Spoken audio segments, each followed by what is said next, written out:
Hey everyone, how's it going? Welcome to Know Your Gear podcast live episode number 293. And this is your first time joining us live. Welcome. Don't forget that if you watch two more, your fourth one is free. And as always, I hope everybody had a great week and I hope they're ready to talk about guitar stuff. I don't know why I'm looking around. I'm just like looking around. Normally I have all this stuff going on in front of me I'm paying attention to. Right now I'm just like looking at my coffee mug and a pick and some rubber feet to a pedal. I was just like, I don't know. I never did that before. Anyways, hey everyone, how's it going? And like I said, if you're new or if you're back, just want to say welcome and let you know that if you see somebody in a blue with their name in blue with a blue wrench, that's a moderator. They're here to help us get the show conducted and taken care of. If you see somebody in green, it just means like a patron. They're a sponsor. They're a member on the channel member, so they're supporting the channel. And of course, you're supporting the channel too, just by being here or hitting one of those thumb ups button, because every time you hit the thumb up button, they cut you a check, I think for like $300-400. It's probably not true. Anyways, in fact, it's not true. So, stuff. Okay. We have a lot of stuff to talk about this week, and let's just take a peruse around there. Of course, I grabbed some early questions for people who came early, and I'm just looking to see.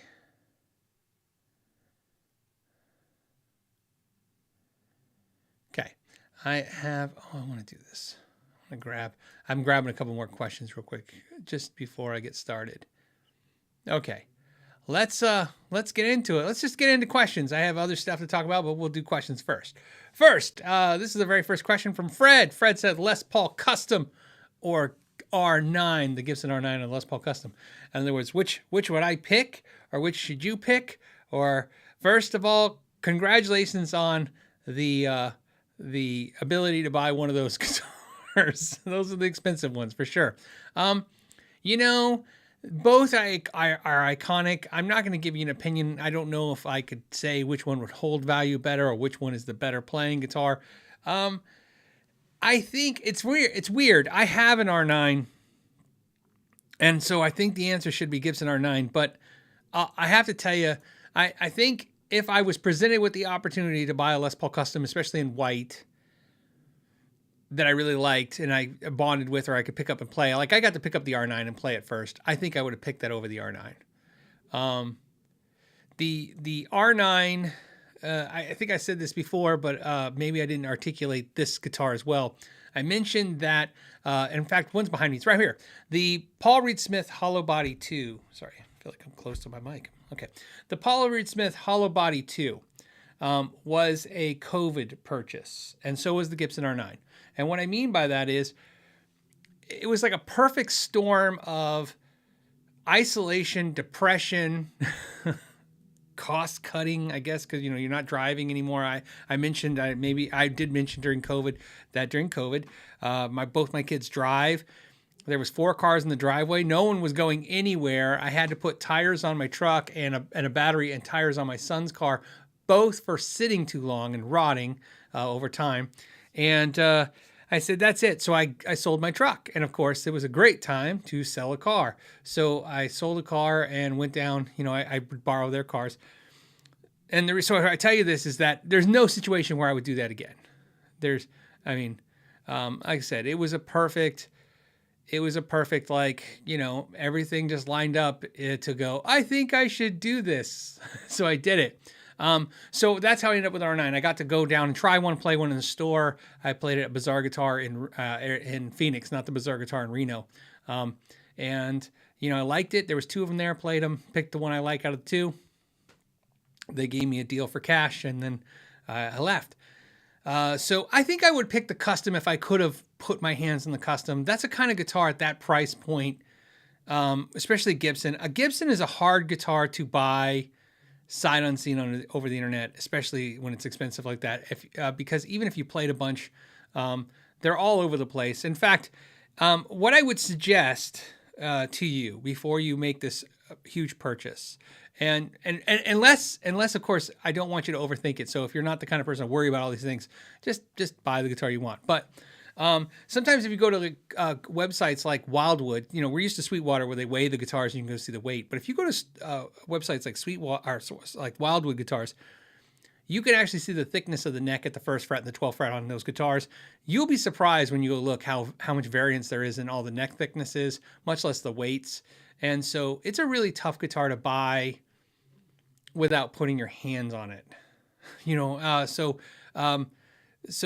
and the reason is so the advice I have is buy which one you want, but if I was going to give you advice on which one, try to find one that you feel the most comfortable with. I will tell you this, a viewer sent me a message. I can't remember if it was a text. Oh, it was a patron.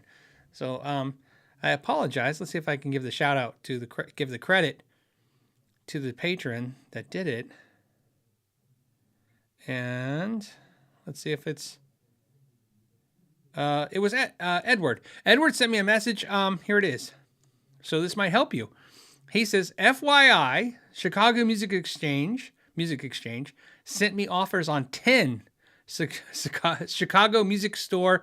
So CME Exchange spec Gibson R9s, 30% off. So they were $6,699 reduced to a very affordable $4,689. So now at this point, there's no excuse not to buy two. And he says, this is crazy. So to give you a thought, that's some information. Thank you, Edward, for sending that. He sent it to me, and that's kind of information when I get that, and I go, that's great. I'm not buying it. I already bought one. That was already crazy enough. Do I regret it? No one asked, but do I regret it? I don't regret the R9 that much. I definitely don't regret the Hollowbody II. And the main reason I don't regret the Hollowbody II is that was a guitar that I've wanted for a long time, even when I was a Paul Reed Smith dealer. And I really wanted one, and they kept going up in price. But more importantly, I shedded off a whole bunch of guitars for that guitar. So I'd rather have, at this point, you know, there's enough guitars behind me. I don't need down the hallway and everywhere else they were sitting. So I don't mind that as much. I will tell you one. Hey, that's the whole point of the show, right? One regret I have about the Paul Reed Smith Hollowbody II guitar. The SE sounds better. Does anyone ever do this? This is a horrible decision I made. Horrible decision I made.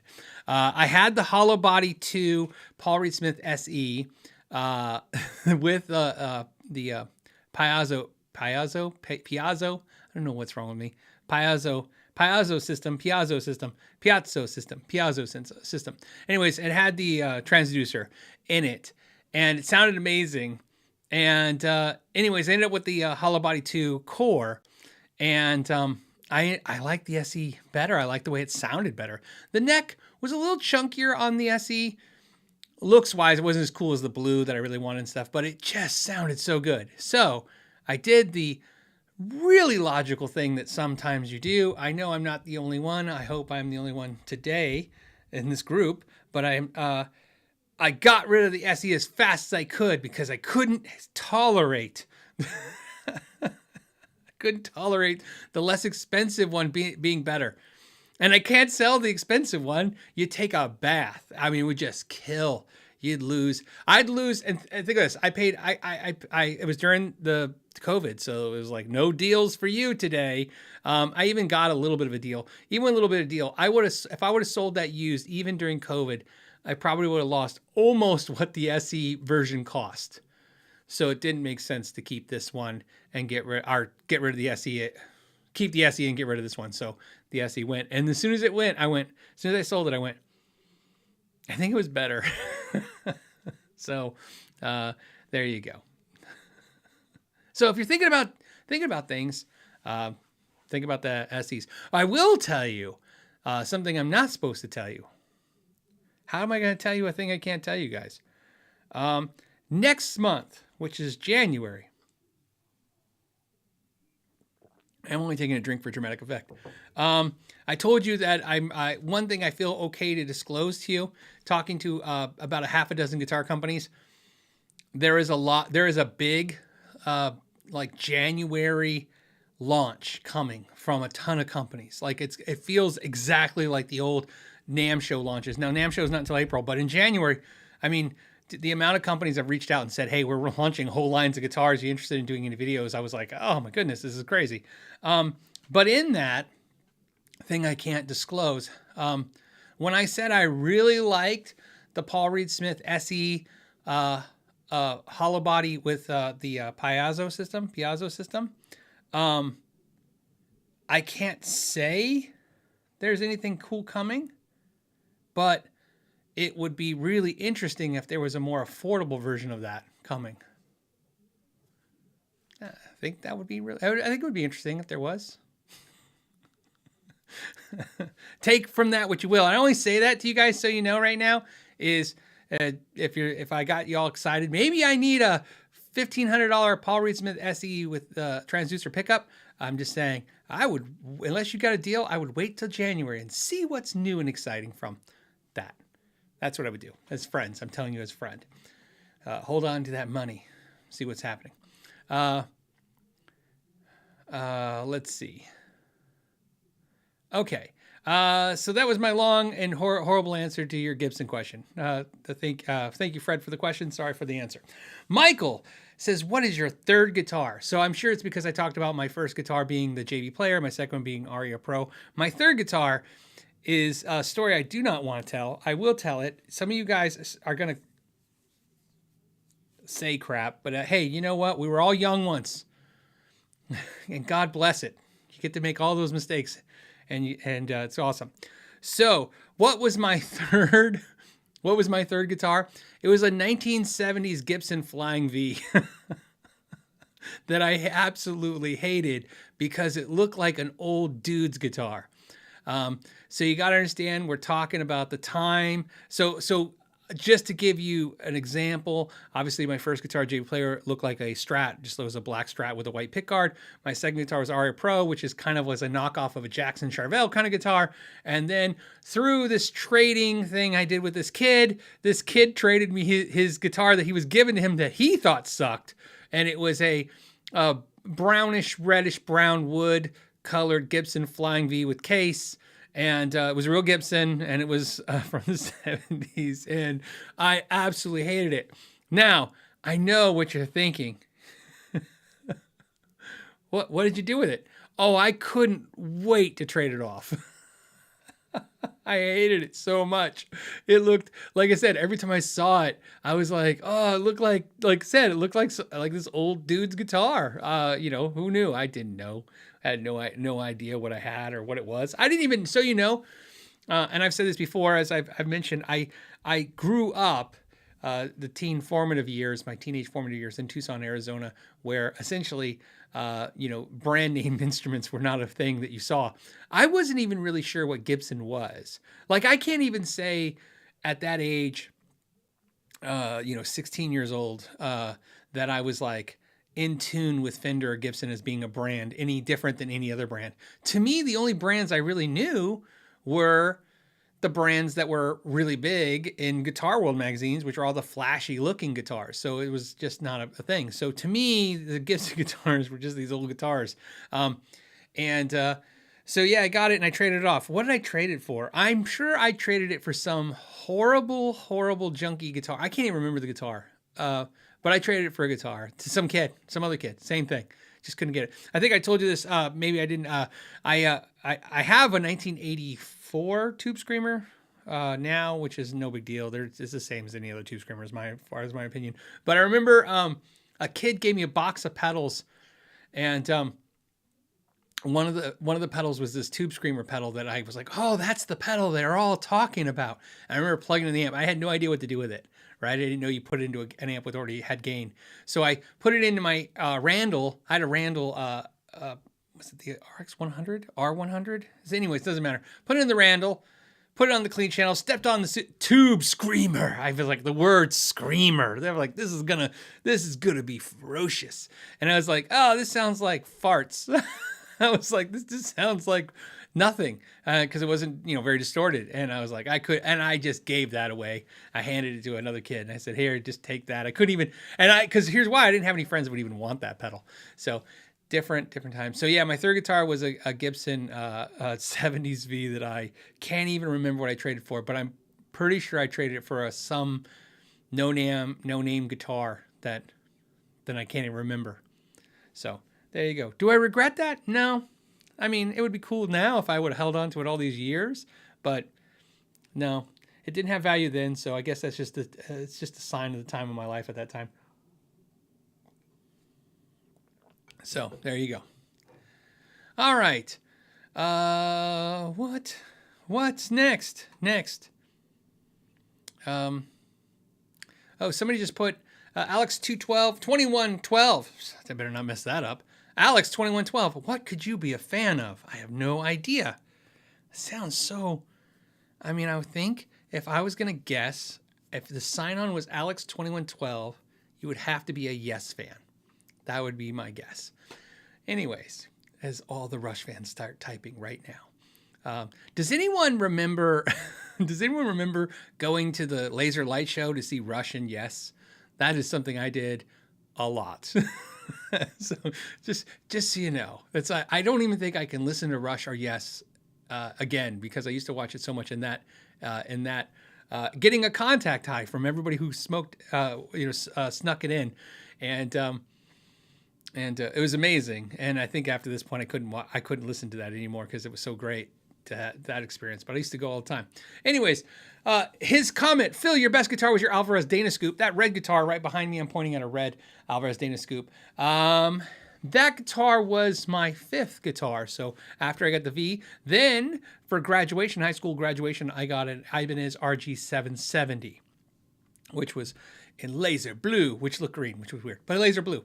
And then after that, I ended up getting the Dana Scoop, which I still have. Out of all those guitars, the only one I have, Dana Scoop. So, yep, Richard says the midnight shows. Oh yeah, Ken, it says the Pink Floyd light show. Never saw it. Isn't that funny? It seems like every time I went, it was the Rush with Yes. They always did that combination. Is how I always did it. So, man, do they still do that? Now I gotta Google it after the show and find out if that's something I could do. Maybe I need to relive my childhood. Go do it again. All right. Derek also wants everybody to know he also got offers from Chicago Music Exchange for a big discount. Look, I definitely can see it. The market is definitely softer now, as we all talked about, and they're definitely trying to move product. You can see it in this level. I say that because I know right now everybody's going to go, oh, but you don't understand, Phil. The world is crumbling as we speak. Look, I'm not saying any of that stuff. What I'm telling you is only what I can see, which is that we are still, as an industry, we're still selling a ton of guitars. They're still moving. It's crazy.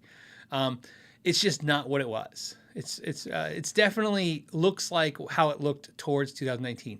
Does that mean it won't continue to slow down? No, it doesn't mean anything like that. But it is slow, but also moving. So the reason I tell you that is because obviously it's a good time if you were looking at holding out for a piece of gear to get a piece of gear. I will tell you, I keep hearing from everyone everywhere across the United States that pretty much Guitar Center is not interested in a lot of trades and definitely not interested in buying any gear. They're all loaded down. The interesting thing about that is, although a lot of people say that the Guitar Centers are really full, when you go look on Guitar Center used, I don't think it doesn't appear to be bloated right now. So I don't know if they say they have too much used gear and they can't sell it, is what I'm hearing constantly from people. And I wouldn't put a whole lot of weight into just a comment that somebody said to me like that. I put weight into, like, when I get like a 6 or 7, which isn't a whole lot of comments, but they're all from different states and they don't know each other. It's a weird thing that they would all pick up on. So, like I said, good time to buy, or it's going to be better soon to buy if you wait. So there you go. So, yeah. And then, you guys are talking about how low they lowball you anyways. Yeah, it's usually bad. And then they won't even take that. Okay. We have, I think it's Natas Santana. Natas, Nada Santana, says Music Nomad or Stewmac nut files. That is a question it's so hard. This has been the hardest question for me. So I have both sets, and there's something I like about both, and there's something I dislike about both sets. And the difference, though, between the two sets is my Stewmac set of nut files is 20 years old. I mean, maybe 18 years old, but I mean, it's close to 20 years. So, I mean, I'm very familiar with the set. I've been using it still. You know what I mean? I like it. The Music Nomad set I really like. And I want to say this, and again, this is just the reason I'm saying this is because I'm going to eventually make a video talking about these two sets. And I caution what I'm about to say right now is how I feel right now, but I'm continuing to experiment and try to come to a resolution that would be more helpful when I do the video. What I will tell you how I initially feel right now is I feel like the Music Nomad set is the perfect set for someone who is going to do the occasional work on a nut file. It's not because the files aren't good. They're as quality as the Stewmac stuff. There's no question about quality either set. So if you're question which one is to get it based on quality, both have quality. I have no issues with either one. It's the way that they could the Music Nomad did those little yellow plastic holders are cool, but also awkward sometimes. And I sometimes find myself pulling the file out of those cases and using the file by itself. And then I find myself wishing it was longer, like the Stewmac. And this is the problem I have. And this is where I have to caution you. I cannot figure out for the life of me is if having the file be longer is actually better, or it's just I've been using a longer file for 20 years and the other file feels awkward. I've done a bunch of nuts now with the Music Nomad stuff, and everything came out fine, and it was a very pleasant process. I just feel like every time I wish I had more to grab onto, right? I mean, I appreciate the handle on that yellow plastic handle, but I kind of feel like there's more to grab onto. So I want to say for sure, if you've never owned a set of nut files, maybe go Music Nomad and just call it a day. The quality, the way that they're put in the case is great. Everything about it seems really cool. But if you've been using traditional nut files, I will tell you there's a little bit of an awkwardness, and I just don't know. You know what I mean? How I feel about that yet. So I thought for sure at some point I would just jump ship and just use the Music Nomad stuff. But like I said, I've done even 2 videos where I was working on a nut in a video. I was using the Music Nomad ones, and in the middle of that, I switched over back to my Music Nomads again for no reason other than I just feel like I'm so used to what I was doing. I wanted to go back to that. So there you go. But I will also, as a side note, because I don't know the price of either one of them, whichever's cheaper, do that. Because again, I don't have and so, I bought my Stewmac ones, but Music Nomad sent me a set of those files. So that's how I have the files. They sent me a set, which was very nice. So, you'd think my loyalty would be very focused, like, hey, they gave me product and the other company didn't. But really, honestly, it's just, to me, it's about what the best tool is. And so for me, both have something cool to offer. But I hope that information helps you, because it's really tough. I would really think that maybe we should do a video, or maybe a video or something where I can work with someone who's never worked with them before and see what they think too. Like I said, to see if that's, like I said, how much of it is just, I'm an old dog and you can't teach me a new trick kind of thing. So, okay. So, all right. Next question. What is it? From Derek, who says, hey, Phil, I finally got here early. TGIF. Thank goodness it's Friday. He says, can you explain coil splitting in series versus parallel, in phase versus out of phase, splitting versus tapping, cats and dogs? No, just kidding. Yeah, I can explain that stuff. And let me run it through a couple. Oh, I wish I had a prop. Okay. So this is a question you get a whole lot. And instead of telling you what they do, let me tell you why you would want them. I find that is a better way to kind of explain anything, is what's the benefit or the drawback to having these things. So let's start with something as simple as series versus parallel, okay, with a pickup. So for instance, when you think of a humbucker in series, what you have, and I've said this before, let's just think about a very simple thing like a single coil pickup. I don't have a prop. I'll use my Stewmac toolkit. I want you to think of this as a single coil pickup. Visually, right now I'm holding up a thing that just looks like a single coil pickup shape, like a P90. What you always picture is two wires coming off it. I've explained this before. There's only one wire on a pickup, okay? You take the wire and you wrap it around the pickup, and when you're done, the wire, there's the end of the wire is the ground and the start of the wire is the hot. So what looks like a hot and a ground is really the start and the end of the wire because it's wrapped around a coil, right?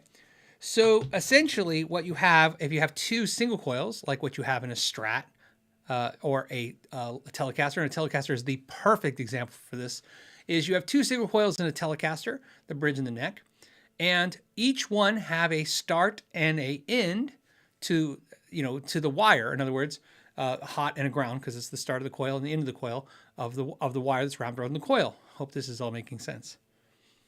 Those two pickups, if you go to the middle position on a Telecaster, those pickups will be in parallel because there is two individual coils that are individually wrapped with one wire with a start and an end.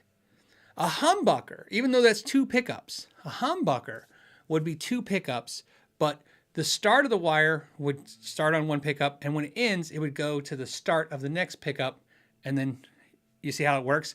It's in series. They're wrapped around one, and then continues to wrap around the other one, and comes out.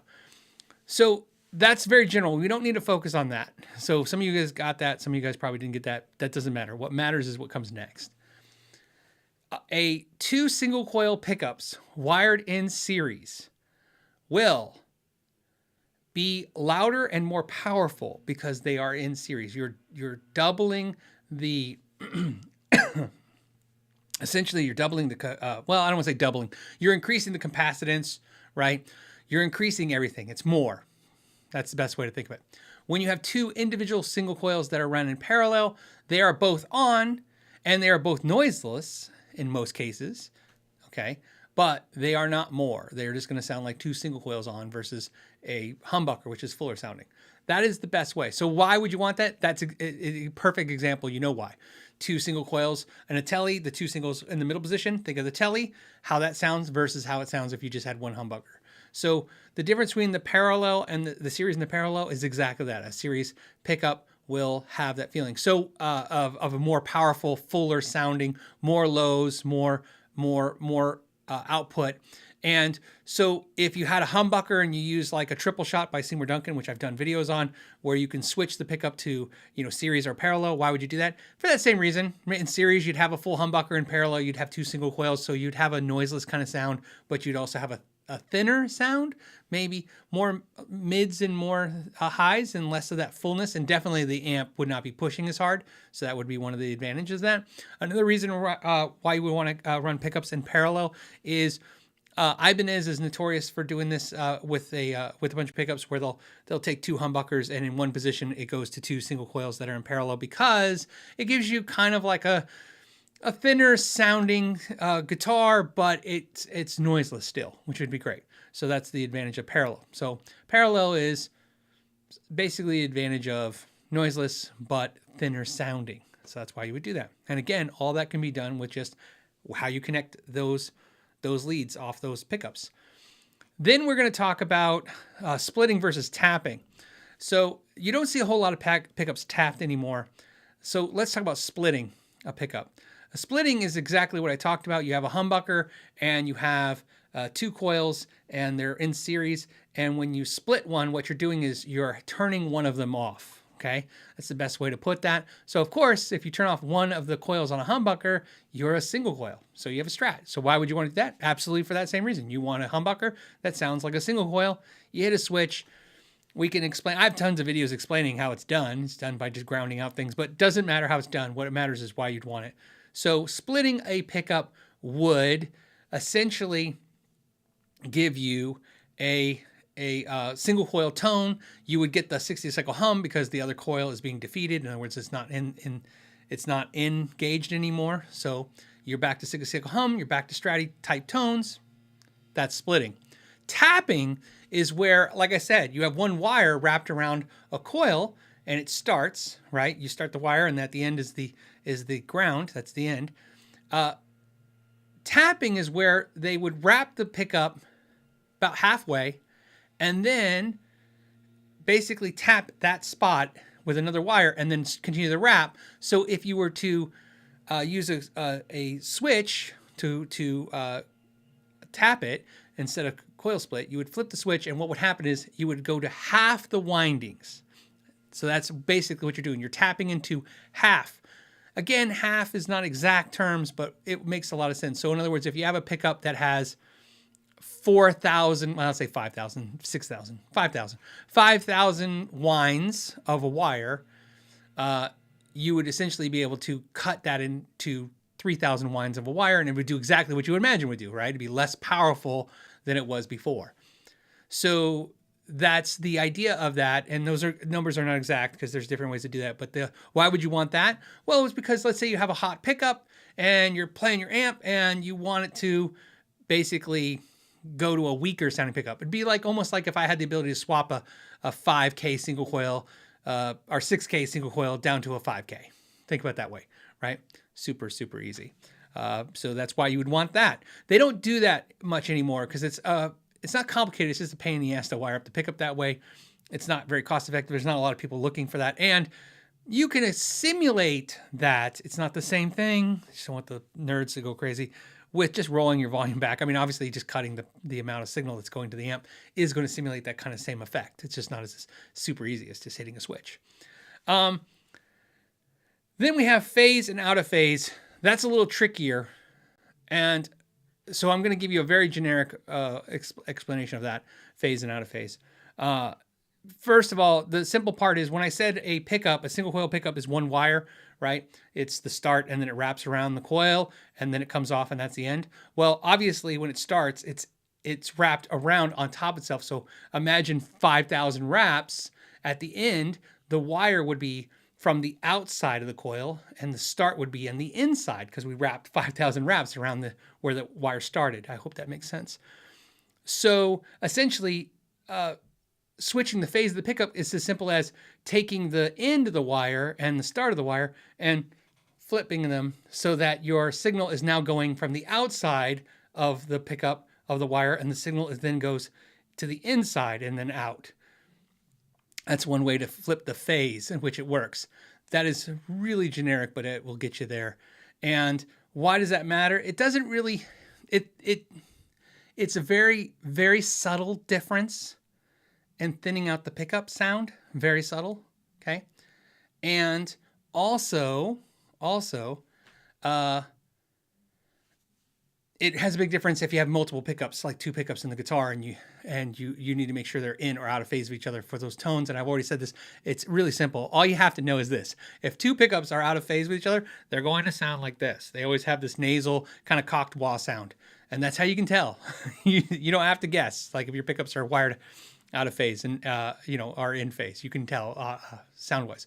Again, that's basically the general idea of those things. I have videos where I go through that stuff over the years, and maybe I'll do an all-in-one inclusive video with all those terms and stuff and with illustrations. I don't really know, but I like to talk about it, like I said, not so much in the technical sense, but in the why you'd use it sense. By the way, there are 1,000 things on top of that and how you can manipulate the sounds in a pickup, but those are the basics. Brandon's question says, when will the big US brands begin to allow their foreign budget models to equal specifications and quality as their USA made models? Will that signal the end of the USA made guitars? Look, we know it's a slow moving change, but we see it constantly. We see exactly what you're asking. You're saying, hey, look, there's the manufacturers. I always said this is a rig game. You take a guitar, and I'll use Paul Reed Smith as a perfect example. You take their core guitar and all of the features that come in the core, and some of those are aesthetic features, like a quality, quarter inch, or it's half inch to quarter inch because it's carved, half inch maple top, and so, a one-piece, quarter-sawn mahogany neck, without the scarf joint. You take those features, and then they make the SEs, and the SEs are very good, and but they're not made to the same standards, same qualities as those guitars. And I say that loosely because I think I'm using Paul Reed Smith because I think they've made the most ground in fixing that and changing things. The SE that they made 20 years ago is not the SE they make now. And I don't know if they've been around 20 years. It's been close to that, right? I don't know if they were ready for the 20th anniversary of the SEs. They might be. I know that they're about to have their 10-year anniversary of the S2s. So think about that. 2013 is when the S2s came. So, anyways, but basically, they have made the SEs more and more like the core guitars each year or every couple years. You see a lot of companies doing that more and more. And I agree with where Brandon's sentiment is in this question, which is, yes, what would happen if a company fully went out and said equal specifications? To me, the closest manufacturer that does it the closest is Fender with the Made in Mexico, Made in USA Strats. Those guitars are really, really close. And they are so close, they really lead me to believe that it would not matter, that people would still buy Made in USA product because of national pride, collectability, I always wanted it, my friend says that I'm not cool until I have that. I mean, those things factor in, right? I mean, absolutely. It was a really tough thing when I would sell Fenders to customers, especially guitar players that were newer who were like, they'd ask that basic of all questions. What is the difference between a Made in Mexico Strat and a Made in USA Strat? And they would be on the wall. And Fender even had a training manual, which I still have today, that kind of taught you how to explain it to the customers. And I didn't use that manual. What I would tell people is this: if you're looking for quality, that is your focus, you want a quality instrument, there's nothing wrong with the Made in Mexico guitar. It is going to be a quality instrument.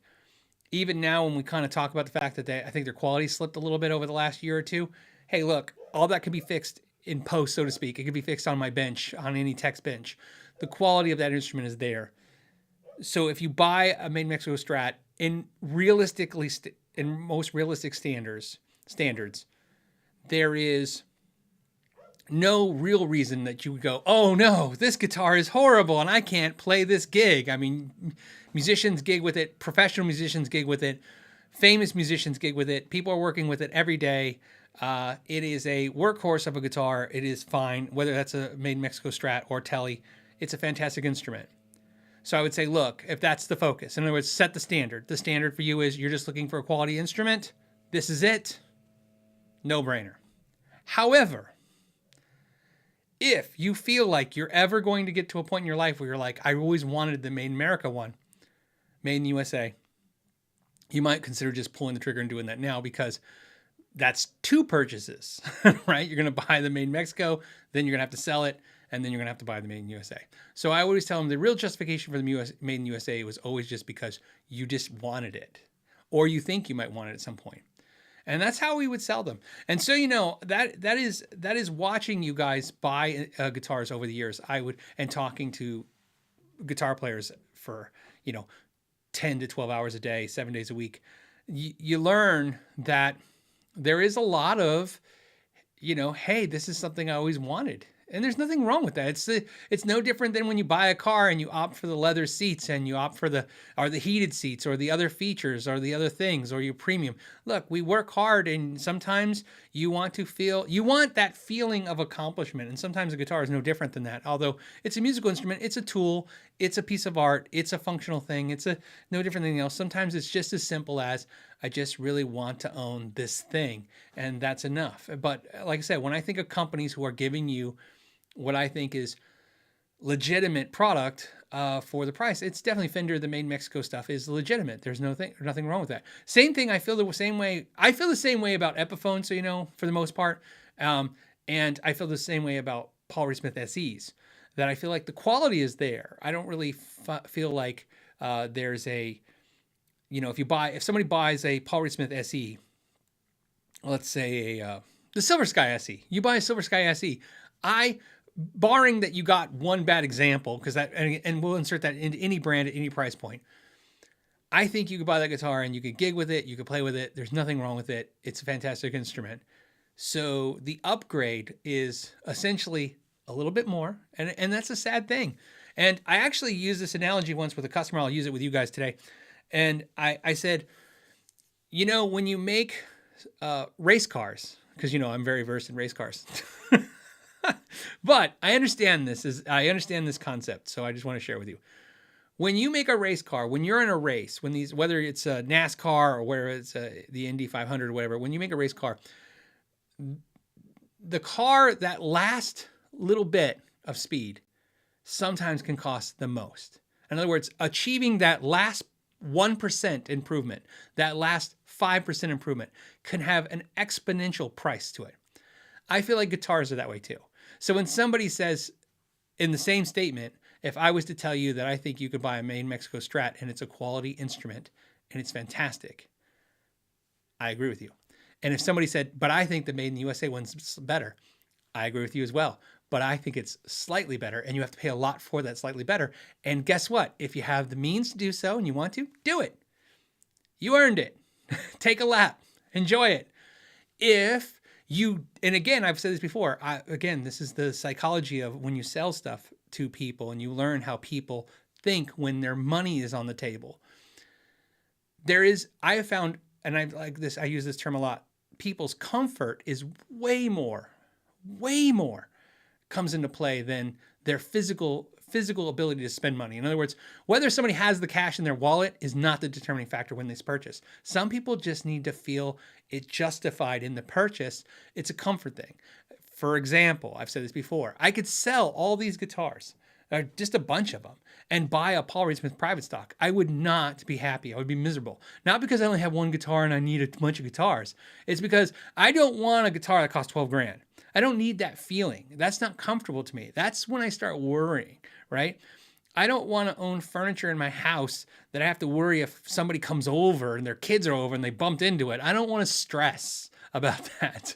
So that's a comfort. And so I buy the nicest thing I can that still allows me to feel comfortable with it. So like I said, same with guitars. I like to own a guitar that if I dinged it, I'm not, that's my only thought. I want to enjoy things and play things. Remember, I buy these because I want to play them. I think you should buy guitars because you want to play them. I don't want to feel like they're encapsulated in a museum. And so that's why I learned that sometimes your price points are more of a comfort zone than they are a physical limit to your ability to spend. Sometimes it is a physical limit of your ability to spend. But a lot of times, like I said, I'd watch people go flat out saying, you know, I'll just buy this guitar because it's good enough and I can enjoy it and play it. And I think I just recently told you guys this story, and I'll cap off that statement with this. I just recently had a bass made because I'm going to be doing some more gigging, and the Warwick that I had made cost so much, and inflation has gotten so crazy that there's just no way I'm going to justify buying another one, and I don't want to take it anywhere. And I don't want to lose it. I don't want it to get stolen. I don't want it to get damaged. I've already dinged it a couple times, which I'm okay with, but I don't want it to get damaged.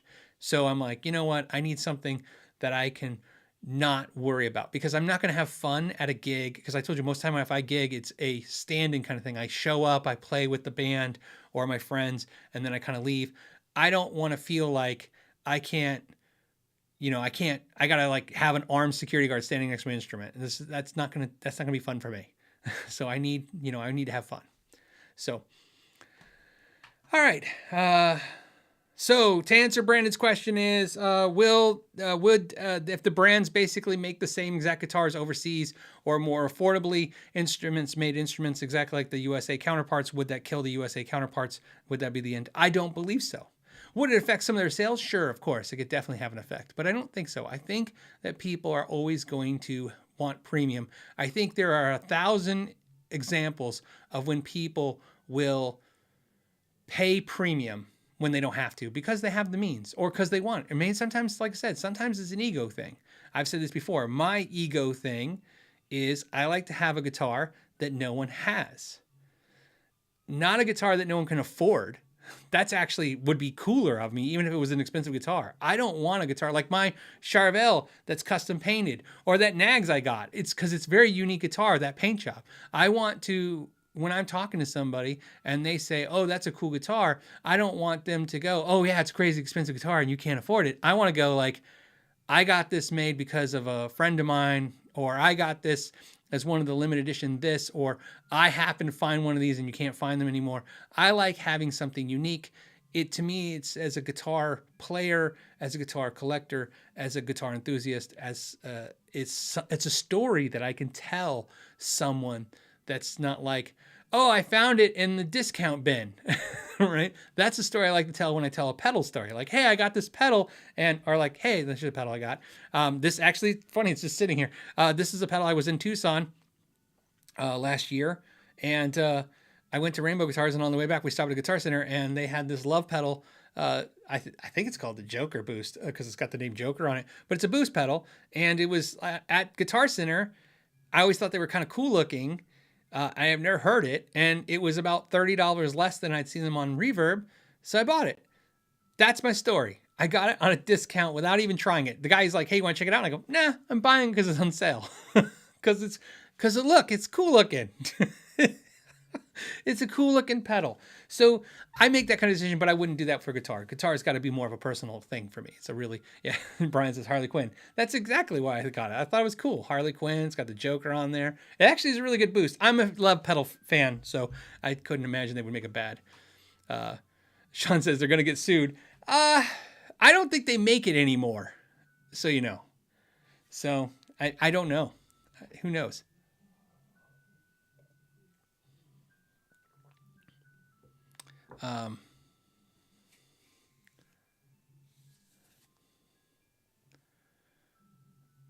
Okay.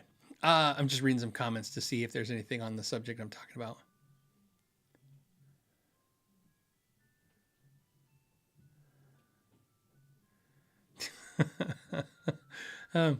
I'm just like, John says, imagine if you had whatever guitar and Steve Vai damaged it and it gives it more value because Steve Vai authenticated the damage. I don't know exactly where that statement lands up, but I think every cool guitar has a cool guitar story, and you know, and that is different than just the guitar I play that I like. Like I said, I'm an SG freak. I like SGs. It took me forever to land on them, to find out I love them, and now that I do, I play them all the time. They got to be, in my opinion, no offense to another SG fan that loves them, I think it's ugly and I think it's boring. And I find that that's most of the case when I tell people like, oh, there's my SG, and they're like, cool. But that's the guitar I want to play. So I like having that, but I also like having a guitar like that's a little fun, like to tell about. And back to your question or your thing about a story, of course, like I said, I always talk about I've talked about it once before. I know it's an old video, but my Alvarez Scoop guitar was stolen and I got it back. And that's a crazy story sometimes, and how I got it back. So I tricked the guy who stole it from me into giving it back. So it was kind of cool. All right. Let's see. Mike says, coming from an SG guy, I can feel your pain. Yeah, like I said, it's Michael says, did you just say the SG is ugly? You know, maybe I went too far with the ugly statement. I think it's just because I want to say underwhelming. It's an underwhelming guitar. It's a plank of wood for the most part. The ones I have are very basic. Like that's a black one. I don't know, I'm pointing at a black one. That one's a black one. And then that one's, you know, the red. And then I have the Sunburst, which I think is the most interesting one of the ones I have. The green one's kind of cool too, but the green one's gonna go. There'll probably be a video on that. If I don't make a video, I'll at least talk about it once on the live show, why the green one's going and the black one's the replacement. Okay.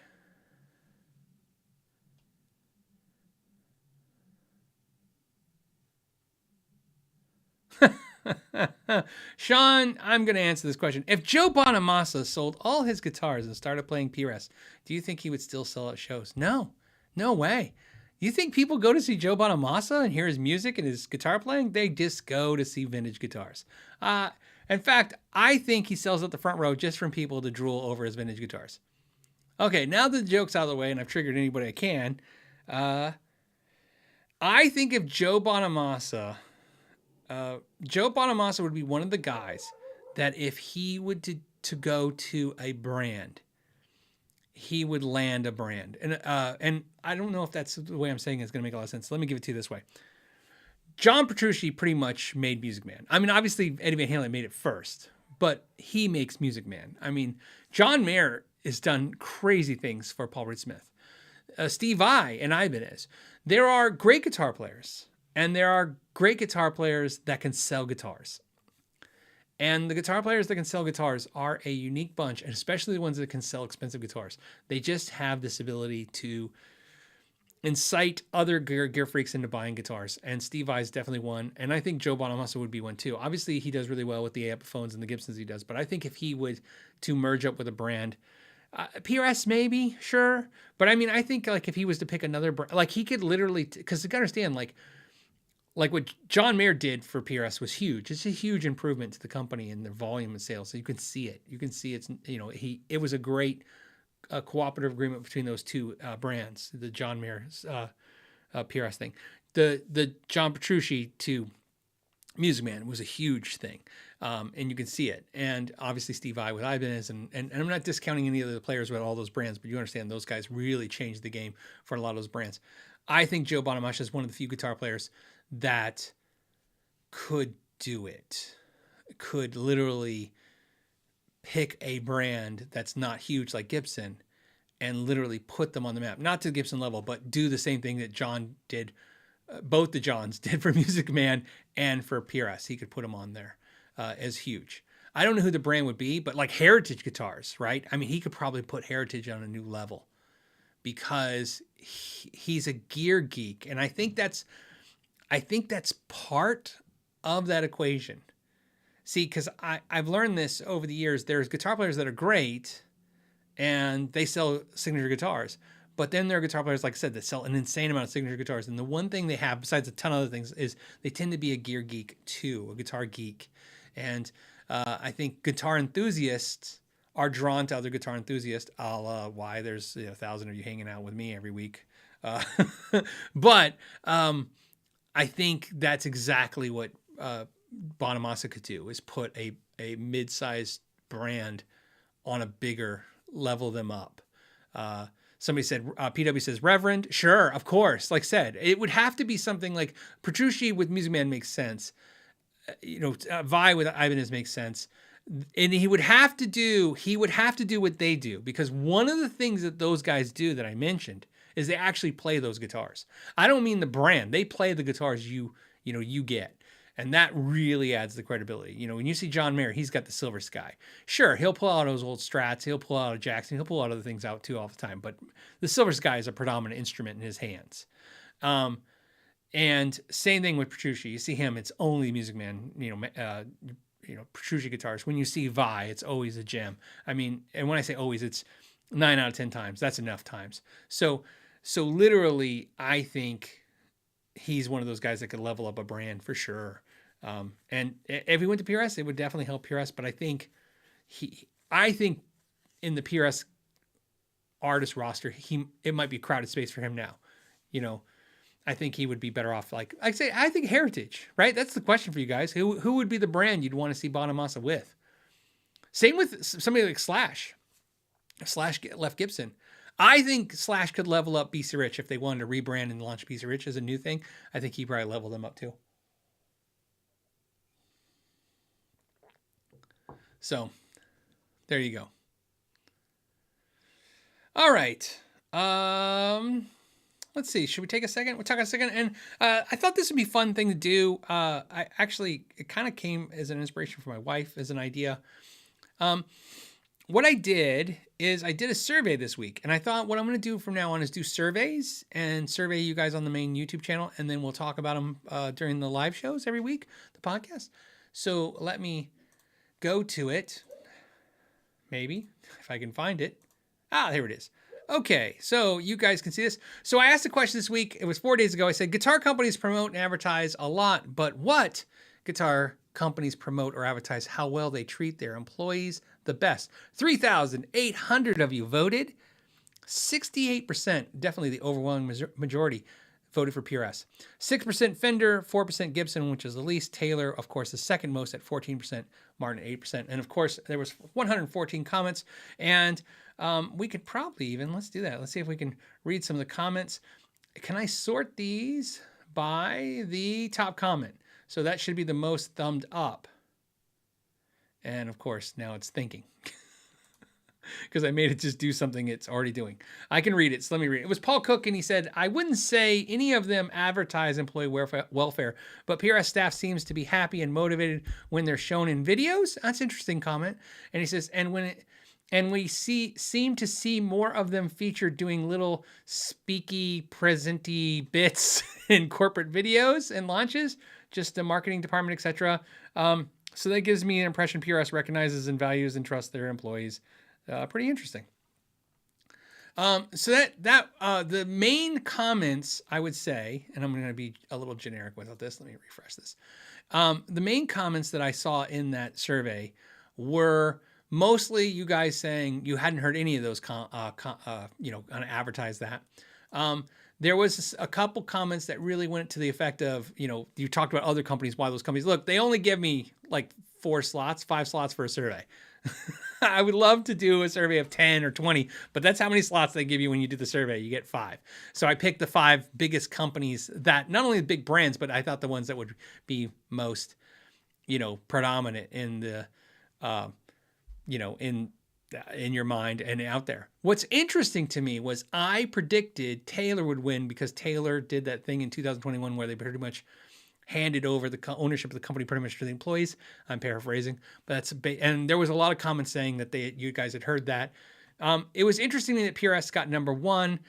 It was actually interesting to me that, believe it or not, Gibson, even though Gibson and Fender considerably lost by percentage wise, that Gibson did worse than Fender, even though Fender did layoffs. I thought that was interesting, but that's, that's fine. But the overwhelming majority of you basically didn't care. You didn't seem to care. That was the census of the comments was, who cares how a company treats the employees? Now, I will tell you, because we're going to do, like I said, one of these every week, just like here, short, sweet, just tell you what you guys think. This is the community that's watching this show. This is what the community thinks. However, that question was loaded, and here's why it was loaded. It was loaded from a conversation I had with a guitar company, or a person, I should say, at a guitar company, who said that guitar players don't care how well employees are treated. It's not something that factors into their purchasing decisions. And therefore, that is why, and I can't disclose the company, but that's why that company and other companies export so many jobs to overseas, because there is no outrage for it, because who cares? Now, I thought that was a little harsh of a statement. I understand where he was coming from. He definitely wasn't a mean-spirited person. He was basically just talking matter of fact, like, hey, my job at this company is to make sure the customers are happy, and these are the things they care about, and these are the things they don't. And he said that generally speaking, you guys as a whole guitar community doesn't care about how an employee is treated at a company, whether that means their benefit package or, whether they get free donuts on Friday or whatever. And the census that I got from that survey was, yeah, I would say that would be generally correct, that the majority didn't seem to engage with that as a factor of why. So I just thought I'd share that with you. This isn't an indictment, of course, like, oh, why you guys should really care. I mean, look, it's everybody's gonna have the reasons for their thinking, and and I like that we all think differently. My personal thing was I was curious. I would like to do that survey again. I won't do it next week, but I'll do it again with other companies to see how you guys think. Also I wanted to see in that question, the question was not who treats the employees the best, but who advertises it the best. I would agree with you guys. I think when it comes to a company putting out the message that their employees are somehow connected or part of the company or treated well, it would be Paul Reed Smith Guitars. And that's an interesting thing, because I would say that there would be no discussion from the other brands as a whole, even though I think Taylor did some cool stuff. That one thing got out there, and other than that, I don't really see them discussing that is a statement of, you know, like why you should do business with them. It's like, hey, this is what we do for our employees. So just thought that was interesting. I'll do more. If you guys have suggestions for surveys, you can please put them in the comments and stuff. I think it'll be cool to pull this stuff. And again, for a conversation. And also, this is also sometimes could be video ideas for me to do a video about a subject. You know, there you go.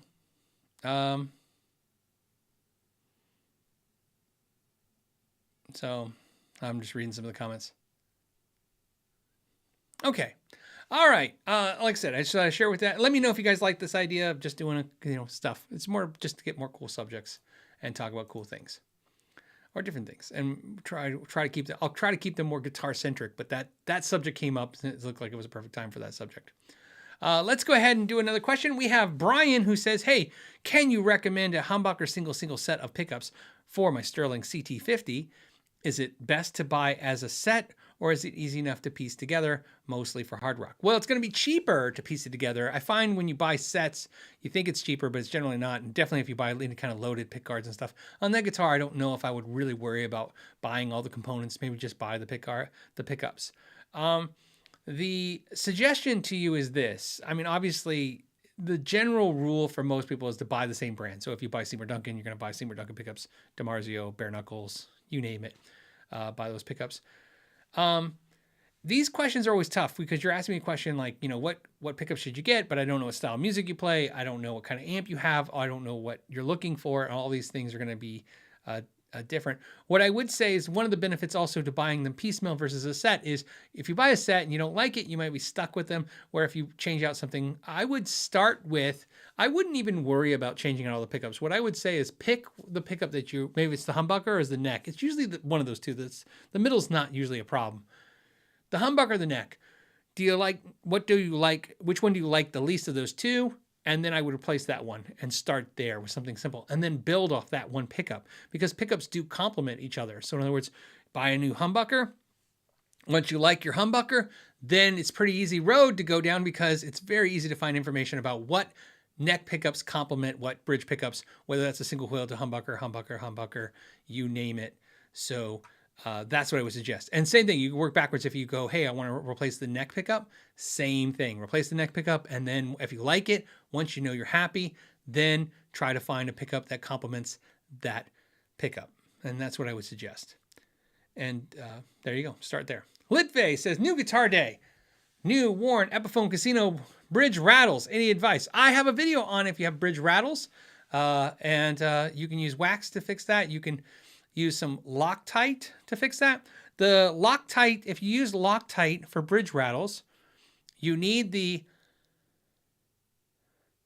low. So Loctite comes in different levels. Like there's high strength, super strength, medium strength. You want the one that specifically says low strength for vibrations. Okay, I think it's black. They usually come in different colors, like some are blue and some are red. I think that one is in black. You can find that on the old Amazon if you want to give Amazon your business. Otherwise, if you have a local store, you can do that. You can buy off brands of Loctite. I don't really care. You can find the equivalent of the Loctite brand product that you just, again, it has to say low strength because it flat out is, here's why. I use that specifically because of the fact that it does exactly that. It stops rattling, okay? It's specifically for vibration. I mean, that's what they use it for. Like if you're going to use it for a mechanical sense outside of guitars, a lot of mechanics would use it for things that might vibrate over time and shake and then come loose from that. And and it's something you need to get access to quite often. You do not want to lock tight down something that you want to, get access to often. So I would get a bottle of Loctite. Get the smallest bottle. It will go a long way. If you get one of those little tubes of it, it's going to look like a little teeny, like one of those travel toothpaste size tubes, probably cost you $10 and last you 10 years because you're not going to use a lot of it. And you can use that for sure, for show. Use that one. So Loctite, low strength or the equivalent brand, but it's got to say low strength. And it will specifically say on the packaging for vibration, right? And it will tell you that that's what it's for. It's to basically help you keep things from rattling, but not lock it down to where you have problems, because you need to be able to maintain that stuff. You never want to, as someone who works on this stuff, I never want to be in a situation where I'm spending time. You don't want to spend time, basically trying to break seals and do stuff like that. It's just too much time spent. So there you go. Somebody says JB Will, same thing. There's all kinds of materials, but definitely use something that says low strength for vibrations. Trust me, they're all different levels. You're going to find the medium strength the most, and then the heavy strength. Don't use any of those. It's not like it's cheaper to buy those or more expensive the other way around. Just do the low strength for vibration. Craig says, hey Phil, thoughts on the Blackstar ST St. James 606 combo? I've never tried it. I'm thinking of selling my Mesa F50 to save my back, but worried I'll regret it. Well, your back won't regret it. The sad thing is this is the tough part. And I get a little nervous because I think your currency says AUD, which I think is that Australian. So you guys get screwed, right? All your prices are like nuts. All I know about Australia is your toilets go in a different direction, and apparently your prices go insane because everyone, whatever I say as a price on a video, I can always tell somebody's from Australia.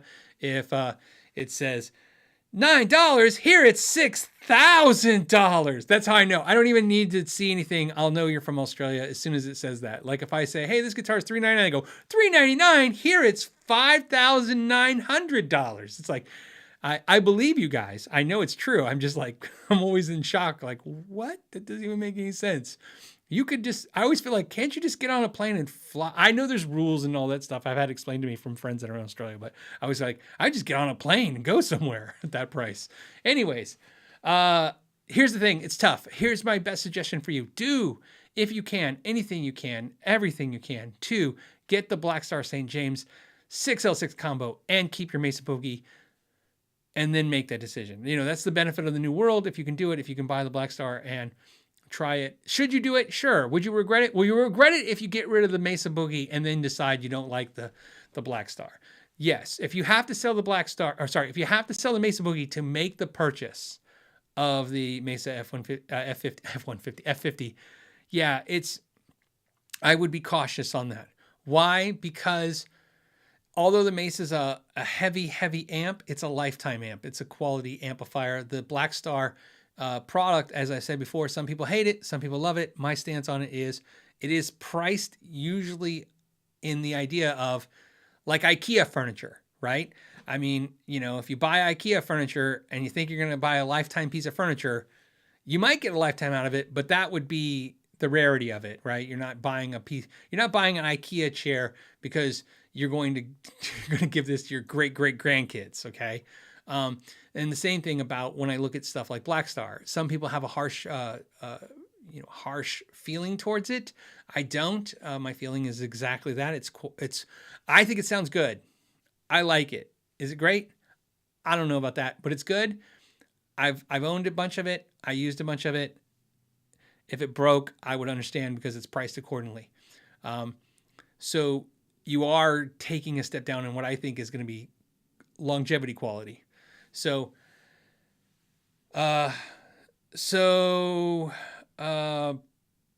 that's what my suggestion is. On your back, keep in mind there's other solutions, right?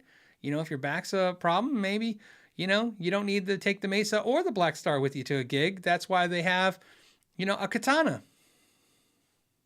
I mean, that's the whole point of that stuff, right? I've said this before. I'll say it again. I'll say it over and over again, forever and ever. We'll be saying it for the next 10 years. Gear is not for the audience. It's for the musician.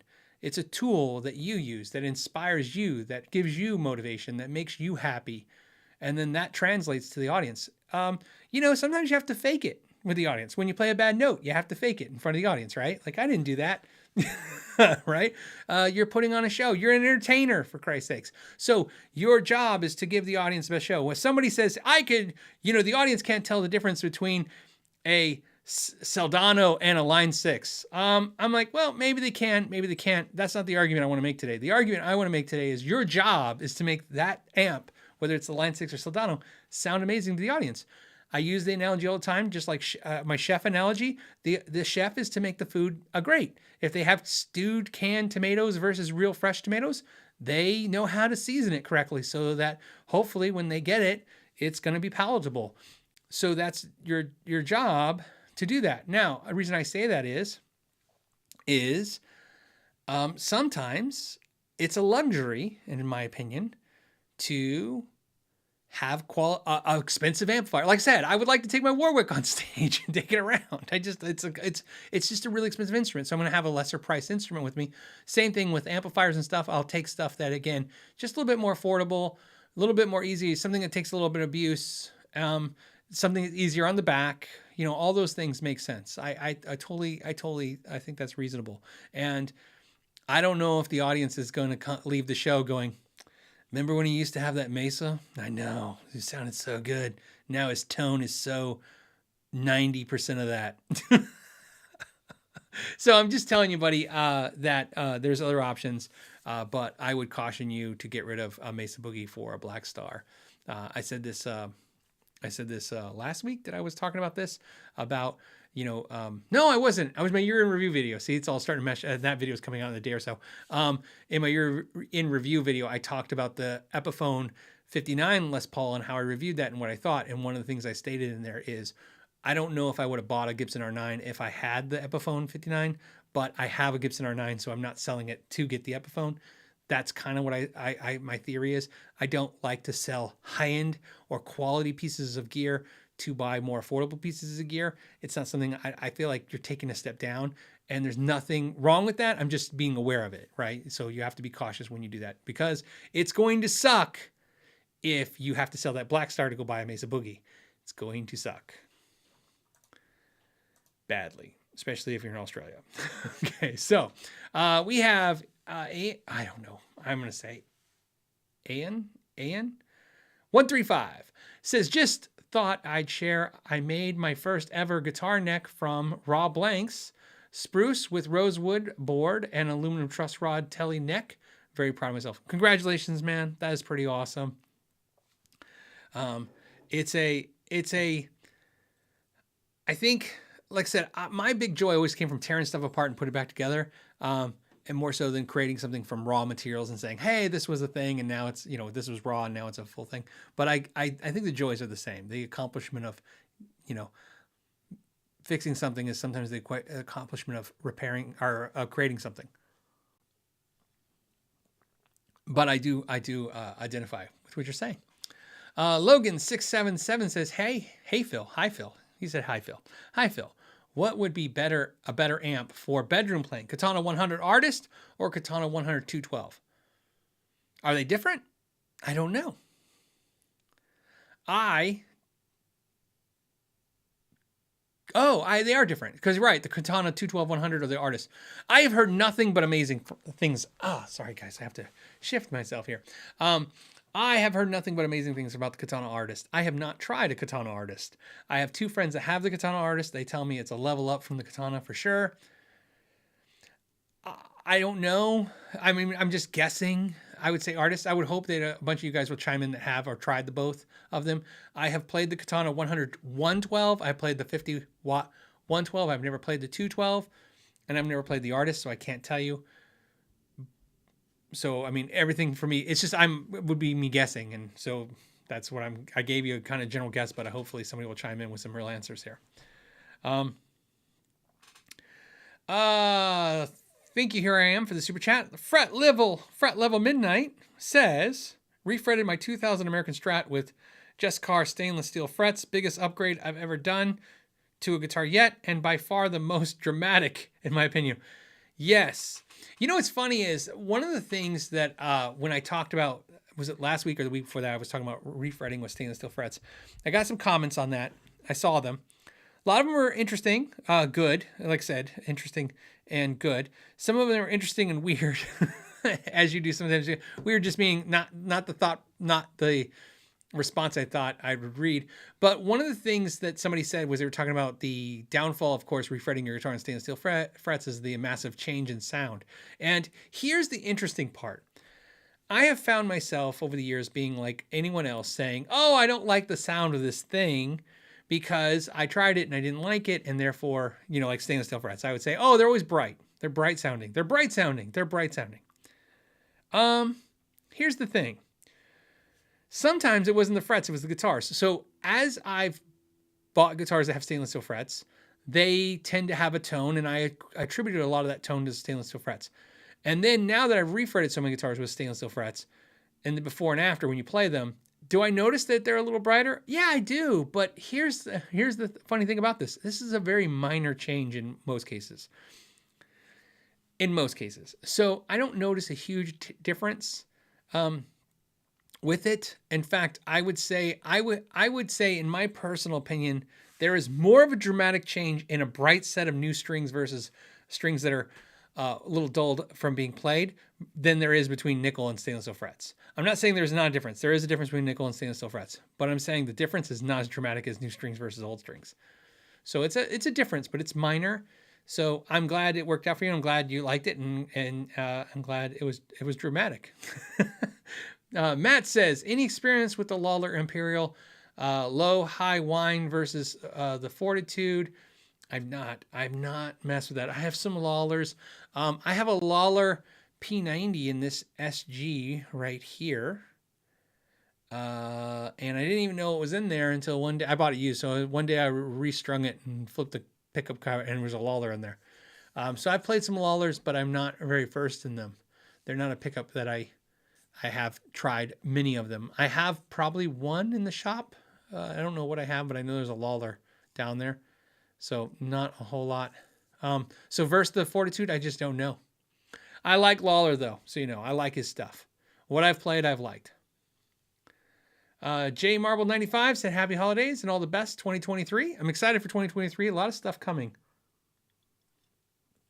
A lot. It's going to be crazy.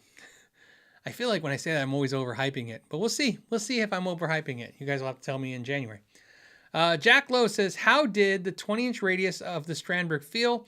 Worried it's too flat for chords, etc. I'm comfortable with the Music Mans and the PRSs personally. Yeah, if you're not a huge fan of really flat fretboards, it's not going to be something you're going to really like. I usually don't like flat fretboards. I like 12 to me is like as flat as I like to get. I get a little nervous when it's like 14 or 16. I don't like that. 20, usually don't play it. I really like it on this guitar, but it's not about the fretboard on that guitar being 20-inch radius. It's about that neck and how it all makes sense. That guitar wouldn't make sense if that fretboard wasn't that flat. So let me put it this way. And this is the only thing I can tell you if you haven't played one of those guitars. Of all the things that are going to make you like or hate that guitar, that fretboard is the last thing that we factored in. Like I said, that's definitely you play that guitar, when you pick it up, when you pick that guitar up, it's not going to be the fretboard that sticks out as the weird thing. So everything else will be a bigger problem. Nathan Sonia, what's up, Nathan? He says, Back to Basics live. I still need that album. That's not live. That's a pre-recorded album. So he's talking about Back to Basics. I did an album in 90. Was it 90? No, it was 2000. No, it was 90. Nope, it was 2000. 2001? I don't know. I have to look. And an instrumental bass CD. I can't remember. I can't remember the year. It was a long time ago. I have copies. I don't know why. When Nathan, next time you come over, you just got to ask for one. There's some. So, interesting thing. I always think like maybe I should redo that, but I'm working on another music project now, so wouldn't make sense to do that again. But so Nathan's just busting my chops. Rummy says, hey Phil, I got a Seymour Duncan /PAF for my Les Paul. The specs say Alnico 2. How does it differ from Alnico 5 burst buckers? Does this cause the slash pickups to sound spongier and rounder, highs and lows? So I have done way too many tests on this to the point where I started questioning my own sanity, where I would wind my own pickups and put an Alnico 2, because you can just change other magnets. I would put an Alnico 2 in it, and then I put an Alnico 5, and then I'd A/B them, and then I would compare them, right, with back and forth. Here's what's funny about this. I always thought Alnico 2 was like this cool thing. I found that when I did that, every time my ear immediately picked the Alnico 5. So why? Why did it do that? Well, here's the thing. At first, I thought I had proved something, which is why there's no video, because the video is proof of nothing. I thought I proved it in my head. I was like, okay, Alnico 5 every time, right? Switch, Alnico 5. Switch. Oh, I like the Alnico 5. It was a little brighter. I feel like it was a little bit more articulate. Like you said, less spongy is how I call it. I feel like the notes snapped out a little bit. As you know, I like that kind of like the notes that kind of punch out a little bit. Here's the thing about that though. A being, I can nail it every time. Not A being, couldn't tell. Could not tell.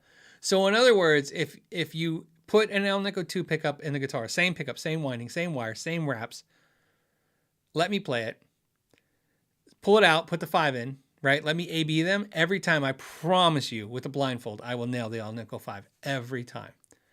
But if you give me one pickup and tell me which one is it, I'll never be able to tell. I can't figure it out. I can only tell once I hear the comparison. Because from the comparison, I can hear that one is a slightly brighter pickup and less spongy. But that amount is so small. And that's what I said. It's that last 1%, right? So, but it is a difference. And there's things that are cool about it. I do have some guitars with Alnico 2s that I love. Obviously, there's tons of them. But when I make pickups, I tend to like Alnico 5. So, there you go. What I will tell you is, do I find the Alnico 2 spongier and rounder on the highs and lows? Absolutely, that's what I hear. But only if I hear something else for reference. When I play it, I don't go, oh, because the problem is what you're perceiving as that feeling can be EQ'd a little bit or adjusted with the pickup heights. So to some degree. Okay, oh, where's my water? Sorry, like looking for my glass. Okay, T-sized. Oh, maybe it's C-sized. S-Z-Y-D. T-sized says, Phil, what are your thoughts on Framus? It's actually Framus. Framus. Never really heard about them until I got on Devin Townsend's project. I don't think he's doing Framus anymore, right? He's with Kiesel. So I'm pretty sure he's no longer with Framus. I'm pretty sure he's with Kiesel now. Pretty sure. But yes, he was with Framus. I have actually played the Devin Townsend, all the versions of Devin Townsend, the import, the German-made one, the made in China one. I have a Framus. I really like it.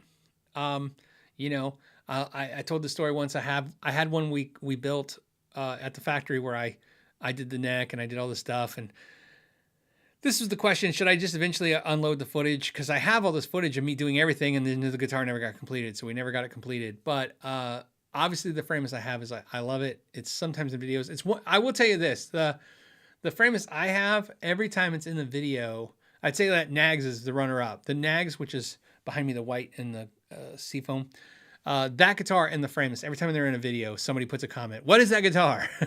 So the Framus gets a lot of attention. They're beautiful instruments. I would say I still swear by what I said in 2017. Framus are some of the best made instruments in the world. In the world. Quality. Amazing.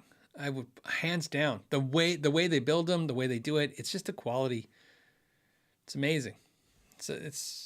Look, there's a lot of great guitars, and it's hard to differentiate yourself as being a slightly better than a really great guitar. And when it comes to really great guitars, there are a few brands, 2 or 3, that can stick out from the good brands. In other words, when I talk about ultra premium quality guitars, then there's a couple brands that are just 1% better than that. And I would say Framus is one of those. Now, that being said, please don't translate that into, hey, I'm looking at the import Framus D-Series guitars. Those are good, but those are as good as any other production produced import instrument, because obviously Framus is not building that. I'm talking about Framus made in the German factory. That is the next level stuff. That is the stuff where it's like what they do there is crazy. So, and then Joe Harvey says big money. It's beyond big money. It's stupid. Stupid money. I've already said this. I've owned 2 Framus guitars. The original one I bought at GitCon, which is in 2017. It's purple. That's now owned by Unfreaking Believable. He's the one that bought that from me. From that, selling that guitar, I bought another Framus, and I was going to buy the one we were going to, the production one that I worked on, and then they never finished it, so I can't buy it, obviously. And so now I just have the one Framus guitar, which is downstairs. It's a television. It's downstairs. It's amazing. It's so on a side note, the Framus that's downstairs in my front family room next to the TV. It's the one guitar that hangs in that family room. That's my wife's decision. She likes to stare at that guitar. She says and that guitar, when people come over, in fact, here's the funny thing. Think of all these guitars, okay? And this is like a more hype for the Framus, I guess, but it's all true. So it is what it is. Dovey Doss came to my house. I told you guys the story. He came on his way when he was moving to California. When he came to the house, we went and had dinner and we goofed off all night and stuff. And when he was walking through the house and he was looking at all my guitars, I showed him, all the guitars. There's there's good guitars are cool. Some of these guitars are cool. No guitar stuck out like a Framus. He immediately said, "That's absolutely your best guitar." He didn't even hesitate. He picked it up. He's like, "This is the best guitar." So, but to answer everybody's question, yes. And if you're asking who are the other brands, I would say Nick Huber, right? Nick Huber would be another brand that when you pick up his guitars, you're like, wow. But again, they have the price tags to match. It's crazy. And some of you got that cash to go do that. Me, I got industry connections. I'm in the biz, and I've been collecting long enough to where I can, orchestrate some kind of deal where those guitars become reality for me. But I don't know if I could justify those prices. I've said this before. My Warwick, one of my main reasons why my concern with the Warwick is I did not pay the retail price on that Warwick. I didn't even pay dealer cost. I paid an artist pricing that I'll probably never get access to again in a million years. So that being said, there's no way if something happened at Warwick, I would be able to be able to justify the price to replace it. It would just be crazy. So, and then, there you go. I was going to say, somebody's going to ask. Nathan says, no, the Hardtail 24 is your best guitar. That's the one that Nathan made for me. I would say I never thought about it that way, making a video or even talking about it on the show. Like, out of my guitars, you always ask me, everybody always asks me, what's my favorite? What's the most emotional connected? Which is the one I play the most? And what are the most expensive? What are the cheapest? Those are questions I've always gotten over the years, but I never got one what are the best built guitars that I currently own? Like quality down. I would say Nathan's Custom 24, the Framus, probably the Music Man, because Music Man's up there too with just flawless execution. I mean, think about this. I mean, I love this PRS Hollowbody. It's an amazing guitar. Amazing. But when I got it, the nut was put on incorrectly. I talk about triggering people. I know right now a couple of you were like, what? You guys are triggered by stuff like that. Look, it was in any other world of any other existence of pre-COVID, post-COVID, there's no way I would buy this Hollowbody II for the price I paid for it. Show up and have the nut literally glued on slightly askew. Because let me tell you, I work on a lot of guitars, but even my butt was so puckered when I had to tap and take the nut off, right? To reposition it back on the guitar. When you have a guitar that's crazy expensive, you're doing that, I don't care how many guitars I repaired in my lifetime, just your butt puckers, whether it's a customer's guitar or your guitar, that's a guitar you do not want to make a mistake on. And normally, this is why I said pre-COVID, post-COVID, normally I would send that guitar back, right? You'd call up the dealer and say, hey, this is not up to snuff.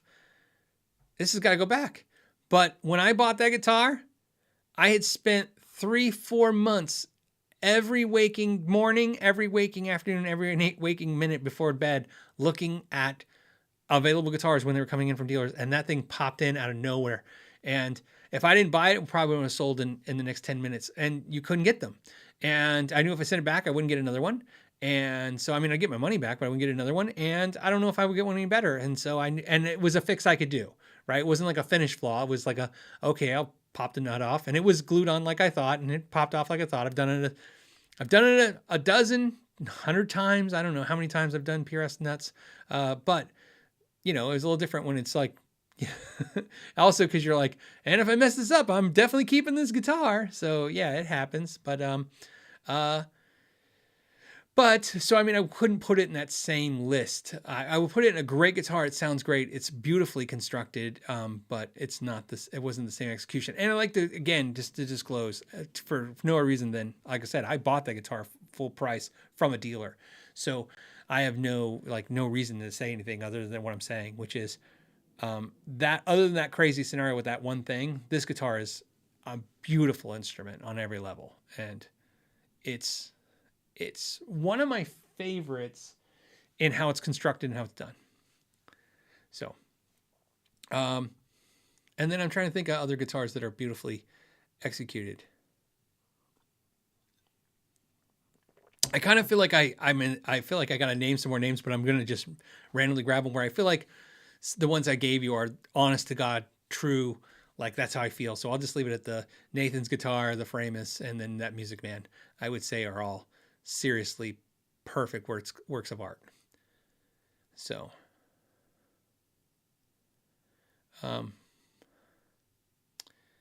what's funny is Brian S. Guitar says, how does the QC guy not see that and the dealer too? What's funny about that is I wonder in a few years if people lose, perspective of the events that happened to us and the time that we were all spending together. When that all was happening, the lockdowns and stuff. This guitar right here. So, Nathan even helped me figure this out. So I'll give him credit. We were able to figure out that this guitar, even though it was started in the beginning of 2020, it wasn't finished until the summer of 2020. And that guitar, if you look at the finish date on it, was 1 week after the employees came back from the lockdown. And so here's why, like I said, I couldn't go, what? This is ridiculous. I'm a human being and I work on guitars and I understand, like anybody, if you do something for a living, you relate to people who do what you do for a living. These employees at that time were learning how to work with their masks on, how to work with the new procedures. They were having morning safety meetings. They had to be tested every day to go to work. They were probably stressed. They were tired. They were scared.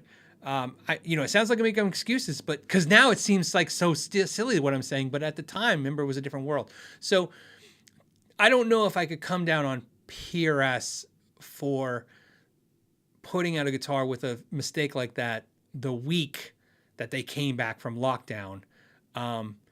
Now, the second part of your question, Brian, is how did the dealer let that through? Well, the dealer probably didn't even look because the dealer was probably so happy to get it.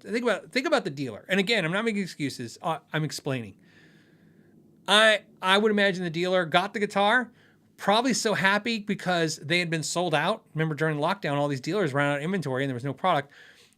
And I'm not kidding when I tell you this guitar popped on. I can't remember the dealer. It wasn't Eddie's Guitars. I'll look it up and figure out what dealer I bought it from. But it was one of the high-end dealers.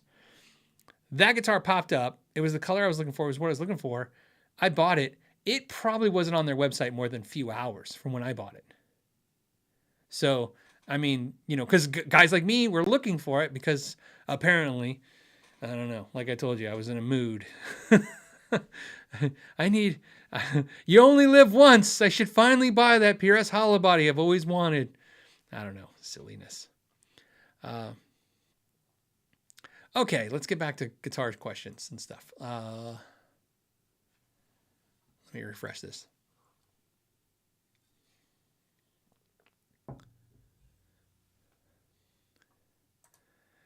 Okay.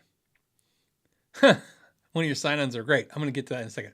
Plaster Populous says, hey, Phil, I bought an Ibanez AMH90. I have no idea what that is. We'll figure that out. The neck is set at the wrong angle, 1.75 millimeters. Actually, I'm not laughing. I'm just like, I get it. With the bridge all the way down.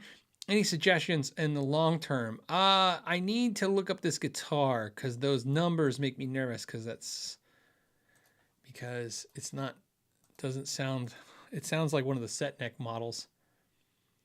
And AMH90 Hollowbody. Okay, I'll share with you guys once I find the guitar. Yeah, I was right. It's a set neck. So let me share with you guys. Web, here you go. This is what it is. AMH90 H90. Yep, Hollowbody guitar. So the issue is that you're saying the neck is set incorrectly. Hold on a second. Let me go back to your question. The neck is set at the wrong angle. So 1.75 millimeter action with the bridge all the way down. Any suggestions? Well, I don't know because, okay, so again, let me shift here.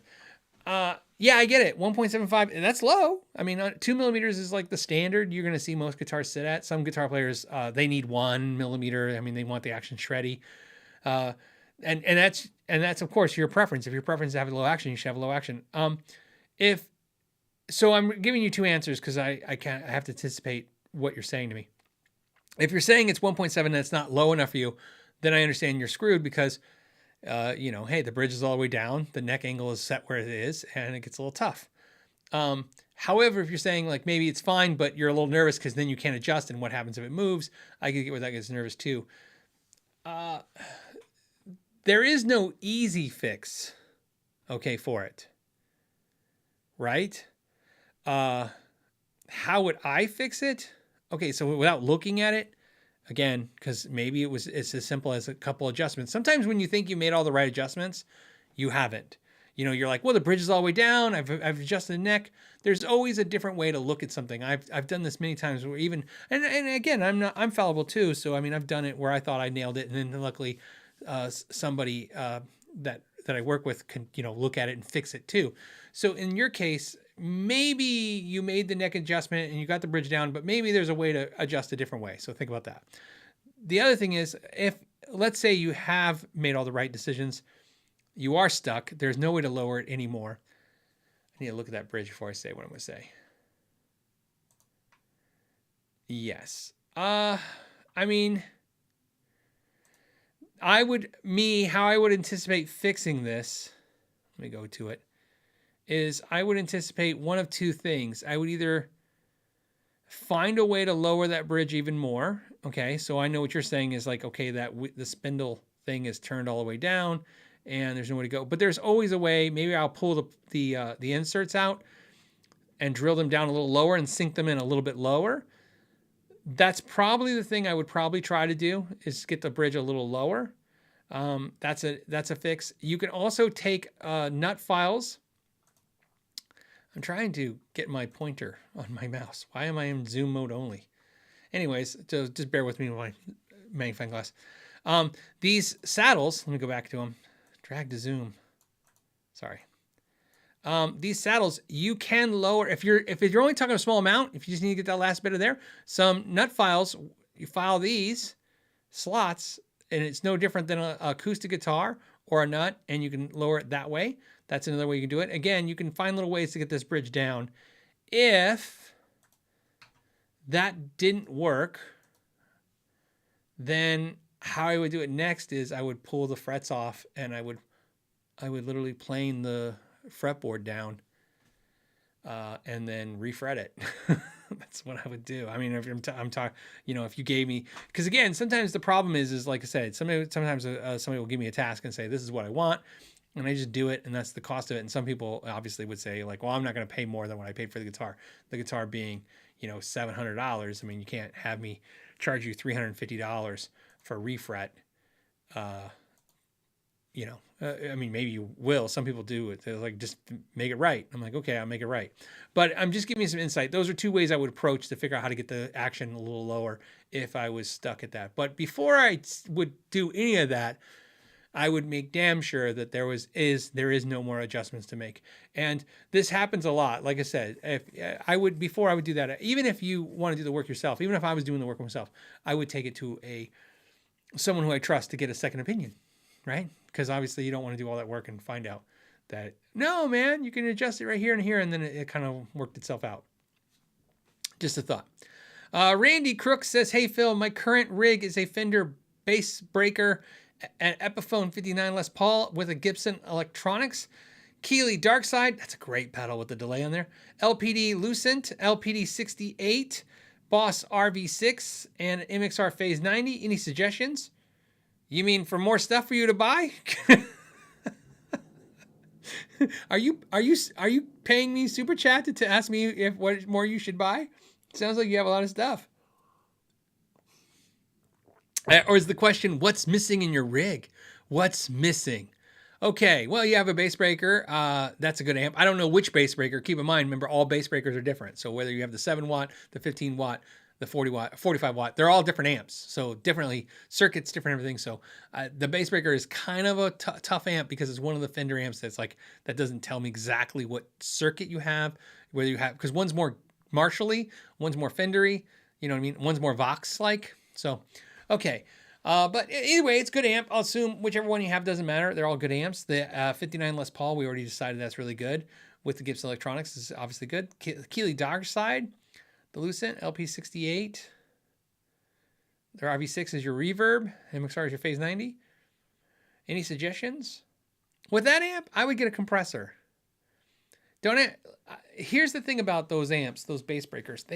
It's a compressor is one of those things that sometimes you don't think you want, but man, do they work really well with those with Fender amps. Fender amps and compressors are a fun thing to try and mess with. I'll sometimes use the compressor like a boost and just crank it and just push it through the Fender amp.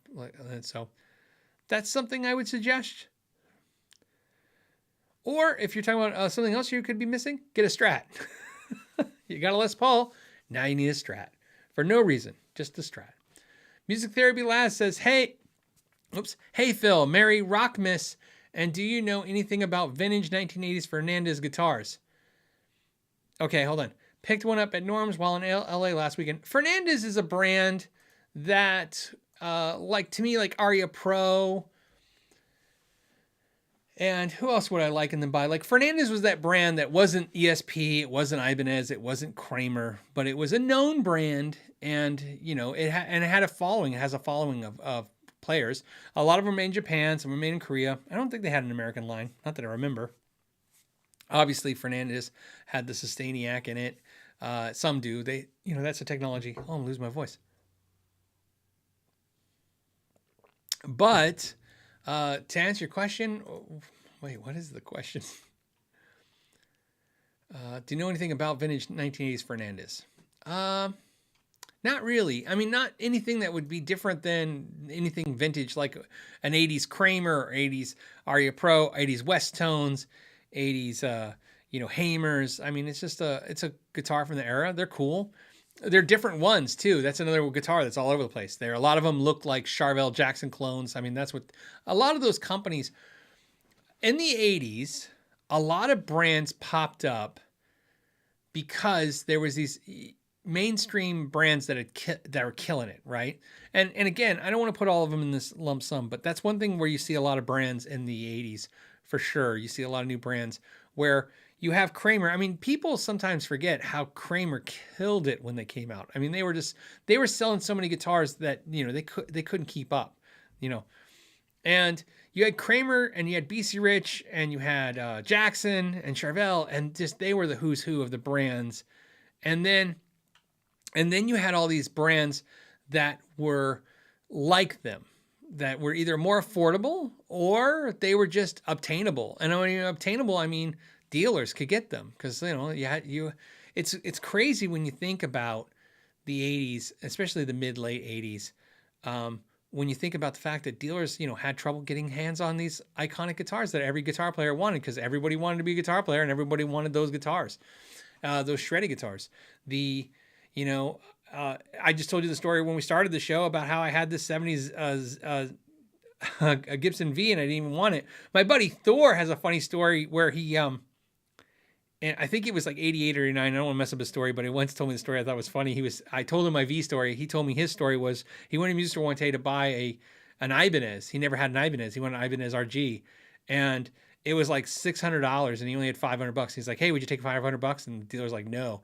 And he's like, "Oh, come on, $500 out the door." And the dealer's like, no, but I'll sell you that Gibson Les Paul for $500. So he walked out with a Gibson Les Paul and he was mad.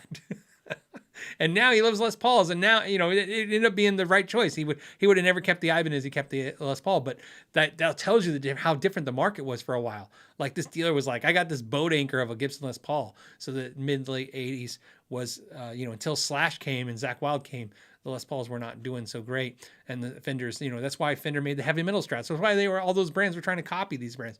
So Fernandez is I think it's a great brand. I think it's cool, but it's steeped in my memory as being a product of being like the main Jackson, Charvel, Kramer stuff, just a little bit different, but having that same aesthetic. So, and again, you could have a totally different model, because that's one thing about those brands. They were all over the place with what they were making. But the most of Fernandez I've seen are definitely Charvel-esque, Jackson-esque looking instruments. Local dry cleaner, nice sign on, says, hey Phil, I forgot if you talked about this, but have you covered the Aristides on the channel or plan to? Aristides guitars, I think I'm saying it correctly. Aristides guitars are a composite instrument guitar. I have wanted to have one on the channel forever. I am constantly looking. I'd say once or twice a month I look for an Aristides guitar. This is a guitar that is a very expensive instrument, very unique, going to have a very small market. The resale value is okay, not great. Not saying anything about the company. A lot of high-end brands, the more expensive guitars, the resale gets screwed, because a lot of people have a lot of theories, but in my experience selling guitars, the reason why the resale on the high-end guitars is so bad is that when people have the kind of money to buy high-end guitars, they buy what they want. Okay. Let's talk about Paul Reed Smith for a second. As a Paul Reed Smith dealer for a decade, what I would tell you is customers would really fall into two categories when it came to Paul Reed Smith guitars in the shop. They'd come in and they'd want exactly what they want. So they go, I want a PRS Core Custom 24 with the 5-way blade, with the tremolo, but with a pattern thin neck, with the birds in this color. You know, this is exactly what I want. Or they wanted a deal, right? And so they would go, hey, I want a green PRS. And we go, we have a pink one, it's half off. And they go, okay, I'll take that. So a lot of us are forced to buy the instruments that are close to the instrument we want, because like I said, we have to make it affordable. It has to be justified. You have to justify this expense. So, and when you're buying a guitar that is super expensive, but not exactly what you want a deal, right? I mean, that's how it works. You know, if you always wanted again, we just use Paul Reed Smith. If you always want a Blue Mateo PRS Custom 24, and you walk in a store and you can keep finding ones in every other color, you're not really to pay premium price for that, because you're buying one that's not exactly what you want, so you want a discount. So Aristides, back to that. I'm trying to get one on the channel. I'm trying to buy one and put one on the channel. When I say I'm trying to buy one, I have to, when I buy a guitar like that, I've done a couple of these over the years when I buy certain guitars for the channel for review. I know sometimes I'm buying it solely to flip it, and the idea that I'm going to do the video and then I'll flip it, and there'll be a little loss on it, but that's why I have the Patreon system. That's why, you make money on YouTube, and that's why, the video hopefully will do well, and it will pay, part of that or all of it. Sometimes sometimes a windfall. Like, I bought that Ibanez flip-flop Geo, man, that paid dividends, 175,000 views, and Christmas time, those views are good views when it comes to advertising.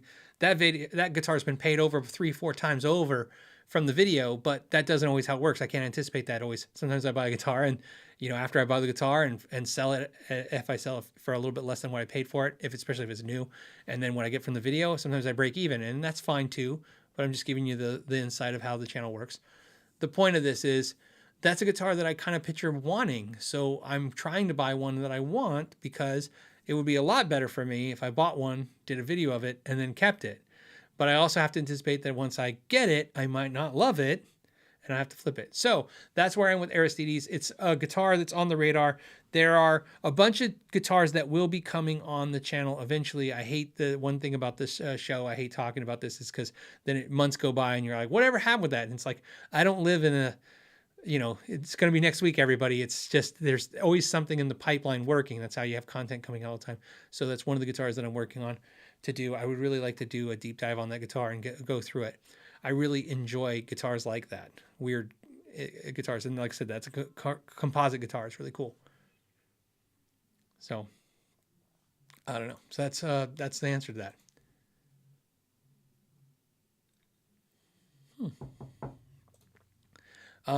A lot of you guys have reached out, so over the last few months or over the last few years, more so in the last few months, about loaning me guitars. Hey, I'd like to loan you a guitar. And a lot of times when we get back to you, what we have to explain to you is I've been trying to catch up because loaning me guitars is a different problem, because you have to understand, I already have to deal with companies sometimes getting a little irritated with, they send a guitar and we still have it for, and a month or two goes by because we're still trying to, I'm trying to get it done. Last thing, that's the guitar company, okay? They're getting free advertising out of this, or they're getting advertising out of this. Depends on how the compensation was worked out. Either way, they're getting something out of it. You guys loaning me a guitar, the last thing I want to be is the guy who has your guitar and it's like, okay, I'm working on it. I'm working on it. So, and it already happens every time I do it. So I'm trying to put myself in a position where we can get that caught up, and that is going to happen in January. It's technically happened now, but I mean, it's into the year and I don't need any more stuff to do to think about right now. But yeah, next month.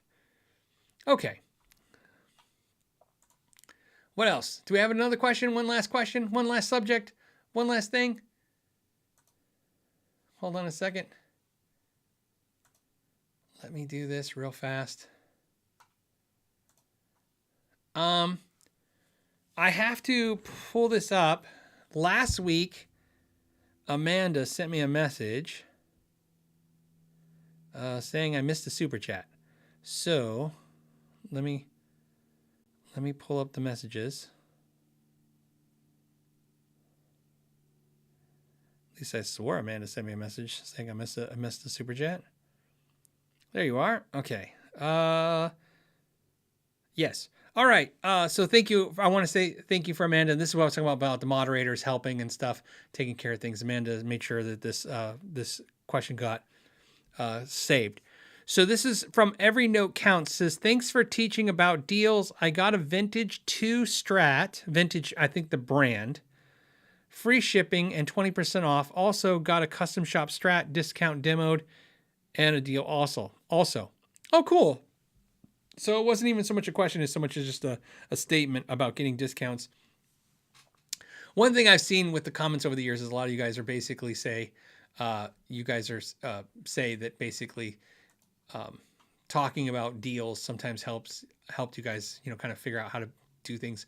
And I always tell people you have to do it within your personality. And I think I saw somebody I think Mike just said, did you see my super chat? Mike, did I see your super chat? Oh, here it is. Here it is. Okay, here's Mike's. Mike says, hey, went to Carter's Vintage Guitars in Nashville. It's one of my favorite stores in Nashville. So that's where I bought my Gold Top Les Paul. It's from Carter's. Carter's Vintage Guitars in Nashville, and got a Rivera Sedona amp. Rivera Sedona amp. I don't know why I can't say Sedona. It's an actual city in Arizona. Rivera Sedona amp at a great price. Sounds great for electric and acoustic guitars. Have you ever played one? And what's your opinion? I have never played the Rivera Sedona amp, but I played many Rivera amps. I like Rivera amps. Very overbuilt stuff. I like a lot of the Rivera stuff. Very, very cool. Very, very overbuilt from my experience. I have not played all of them. I can't tell you that. It's like a blanket statement on product. That's what downfall is like. When I'm versed in a product thoroughly, I kind of feel like I can broad stroke comments like that. But Rivera is the one where I've played a half a dozen amps over the years, and I've had great experiences with the ones I have. So very, very cool amp. It's a good find. I love Carter's, man. That's a great store. I peruse. If you guys don't know, you can peruse online, and they give you the weights like Sweetwater does, and they disclose to you if it's a consignment or if it's theirs, because sometimes that's important. If it's consignment, obviously I don't think they're going to give you a discount. When I did the Les Paul, I didn't ask for a discount. That was a great find. And so I was like, all right, I'm there. They're a little slow to ship. I only tell you that so that if you buy it from them and then later you come to me and going, hey, Phil, I mean, they took a week to ship mine out. So in the grand scheme of things, You know, it wasn't like it was my, you know, it wasn't like my medication, so I'm fine with it. But I just let you know that they're not like, you know, Amazon and Sweetwater where it's out in like 2 hours after you do it. Okay, we also have Big Beluga. Big Beluga says, "Hey Phil, have you tried the Synergy stuff? It's great. I have tried the Synergy. Well, Synergy stuff is Egnator / the Randall stuff. So Egnator was licensed to Randall, and that was the single channel stuff. Egnator is the 2-channel stuff, and then Synergy is, I don't want to say repackaged stuff of that because that's not really fair to the Synergy guys. As you know, I like those guys a lot, and I like that product. But that's the Synergy stuff. So I have tried it in that form. I've never tried it in the Synergy form. Obviously, I've been to that factory, and I've talked to those guys, and I always think it was kind of funny. I almost had an opportunity to get some Synergy stuff on the channel, but it fell through. I went to an event and Synergy sponsored it, and they asked me to check out the Synergy stuff, and I was like, cool. And I couldn't get a room because you know, when you're at those events, you kind of like book a room. You say, okay, I need a room for this time. And my room didn't get booked or something happened. So I couldn't check it out. When I came back, because I was at the event, they did a thing where they sent a bunch of YouTube channels, some Synergy stuff to do videos. I really feel like I would have been one of the channels they might have, because I have a good relationship with those guys. I might have been one of the channels that would got some of that stuff to do a video for you guys, but they sent it to channels and they didn't send it to me, I'm sure, because they knew I was going to be at the event. I was going to do something. So I kind of into a wacky spot where I didn't get my hands on any of their stuff. I've obviously interviewed Steve I at the factory where they build the Synergy stuff. I did that interview. That interview I do with Steve I is there. He was there to tell us about the new Synergy stuff. So I like it. The only cautionary thing I have to say is, as someone who had the Randall stuff, which I know the Randall stuff, I don't want to say subpar to the Synergy Egnator stuff, but it was by design not to be the exact same thing. It was a little bit different license deal. But back to the Synergy stuff, I would love to check it out in a way different than just plug into and go, oh yeah, that sounds like a Freeman. Oh yeah, that sounds like a Marshall. I would really like to spend some time with it. It's one of those products where I feel like, yeah, I could see myself going that way and ditching a ton of these amps. I mean, I would love to do that. That's a dream, right? I don't want to have 10 amps. You know, I'd love to have, I mean, that's essentially, like I said, when I got the Kemper, when you get the Axvex, that's your like whole thought. It's like, I'll get that and I can get rid of all these amps. And you go, I can't get rid of these amps. I would really like to own like something like a Synergy and maybe have, 6 modules and then own 2 other amps just for fun, to have those other amps. But so the answer to your question is no, I haven't put my hands on that stuff.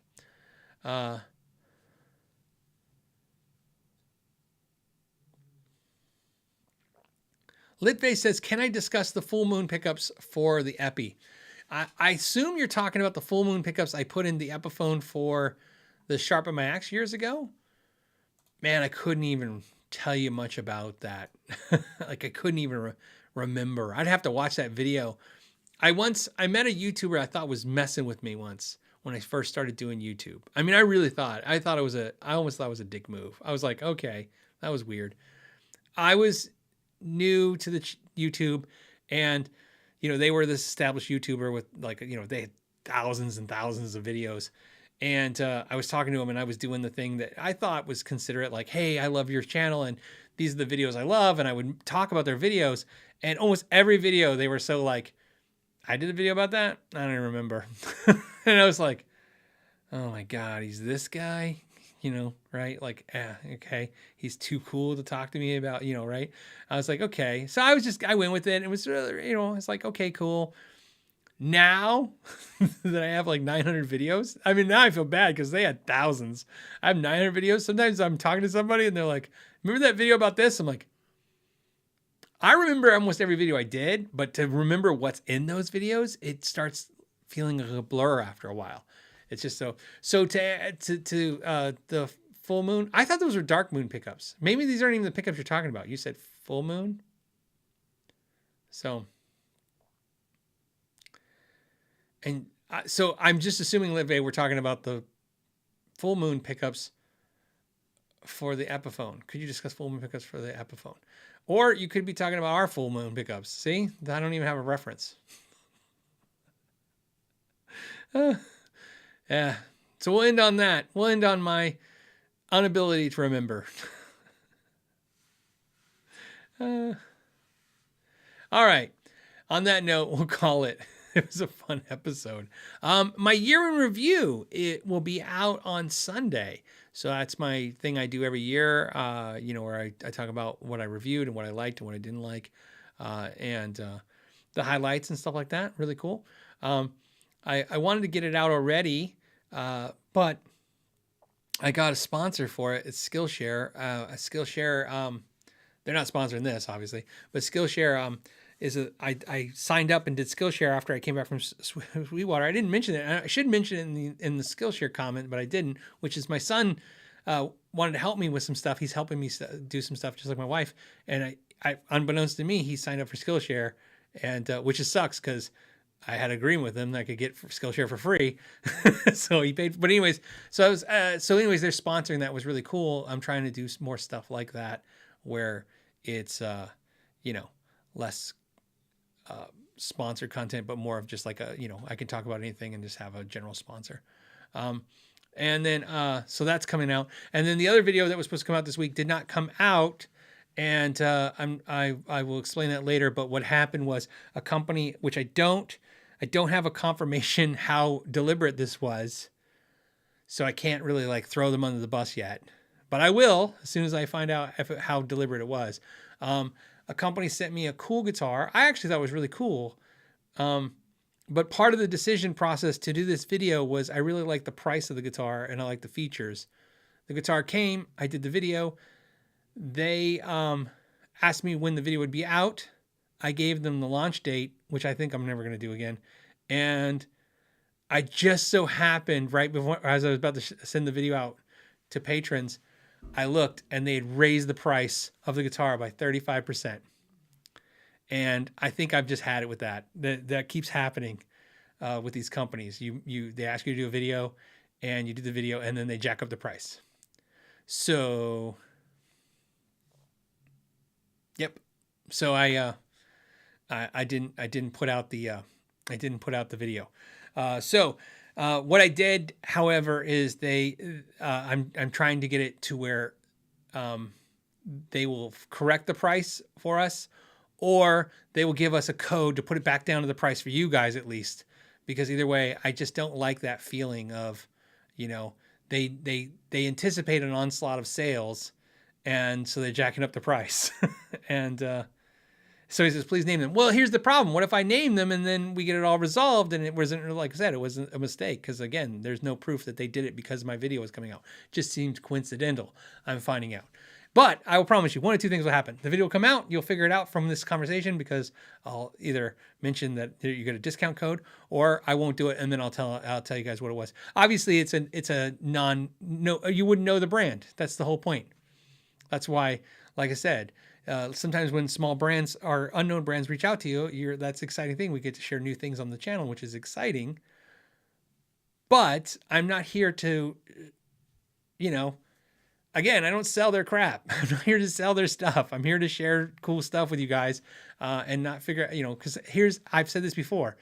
My relationships with these companies are important to the degree that it's important to have relationships with anybody. You want to conduct yourself in a fair and business-esque, professional way. However, I work for you guys, so I'm not going to screw you guys for a company. That doesn't even make any sense. I mean, it just on the ethics it doesn't make sense, and then on the economical sense, it doesn't make sense. Who are these companies to me in the long term? You guys hang out with me every week. It may not sound like a big deal to you, but literally, it is. It's that's where you don't bite the hand that feeds you. You're literally the hand that feeds the channel. So my allegiance is to you guys every time, which is why I have to make decisions I make sometimes. On that note, let's end on this. Let's have some fun this weekend. Let's play some guitars. I hope you guys enjoyed my videos for next week because they'll be fun, I hope. And I will see you guys next Friday. And I think next Friday, is that a holiday week? Anyways, the show's going to happen, but we're going to have some giveaways. So there you go. We'll do it live on the show. We'll do something fun. And something really personal giveaway, something really cool. So be prepared to be here for that if that's something that sounds fun.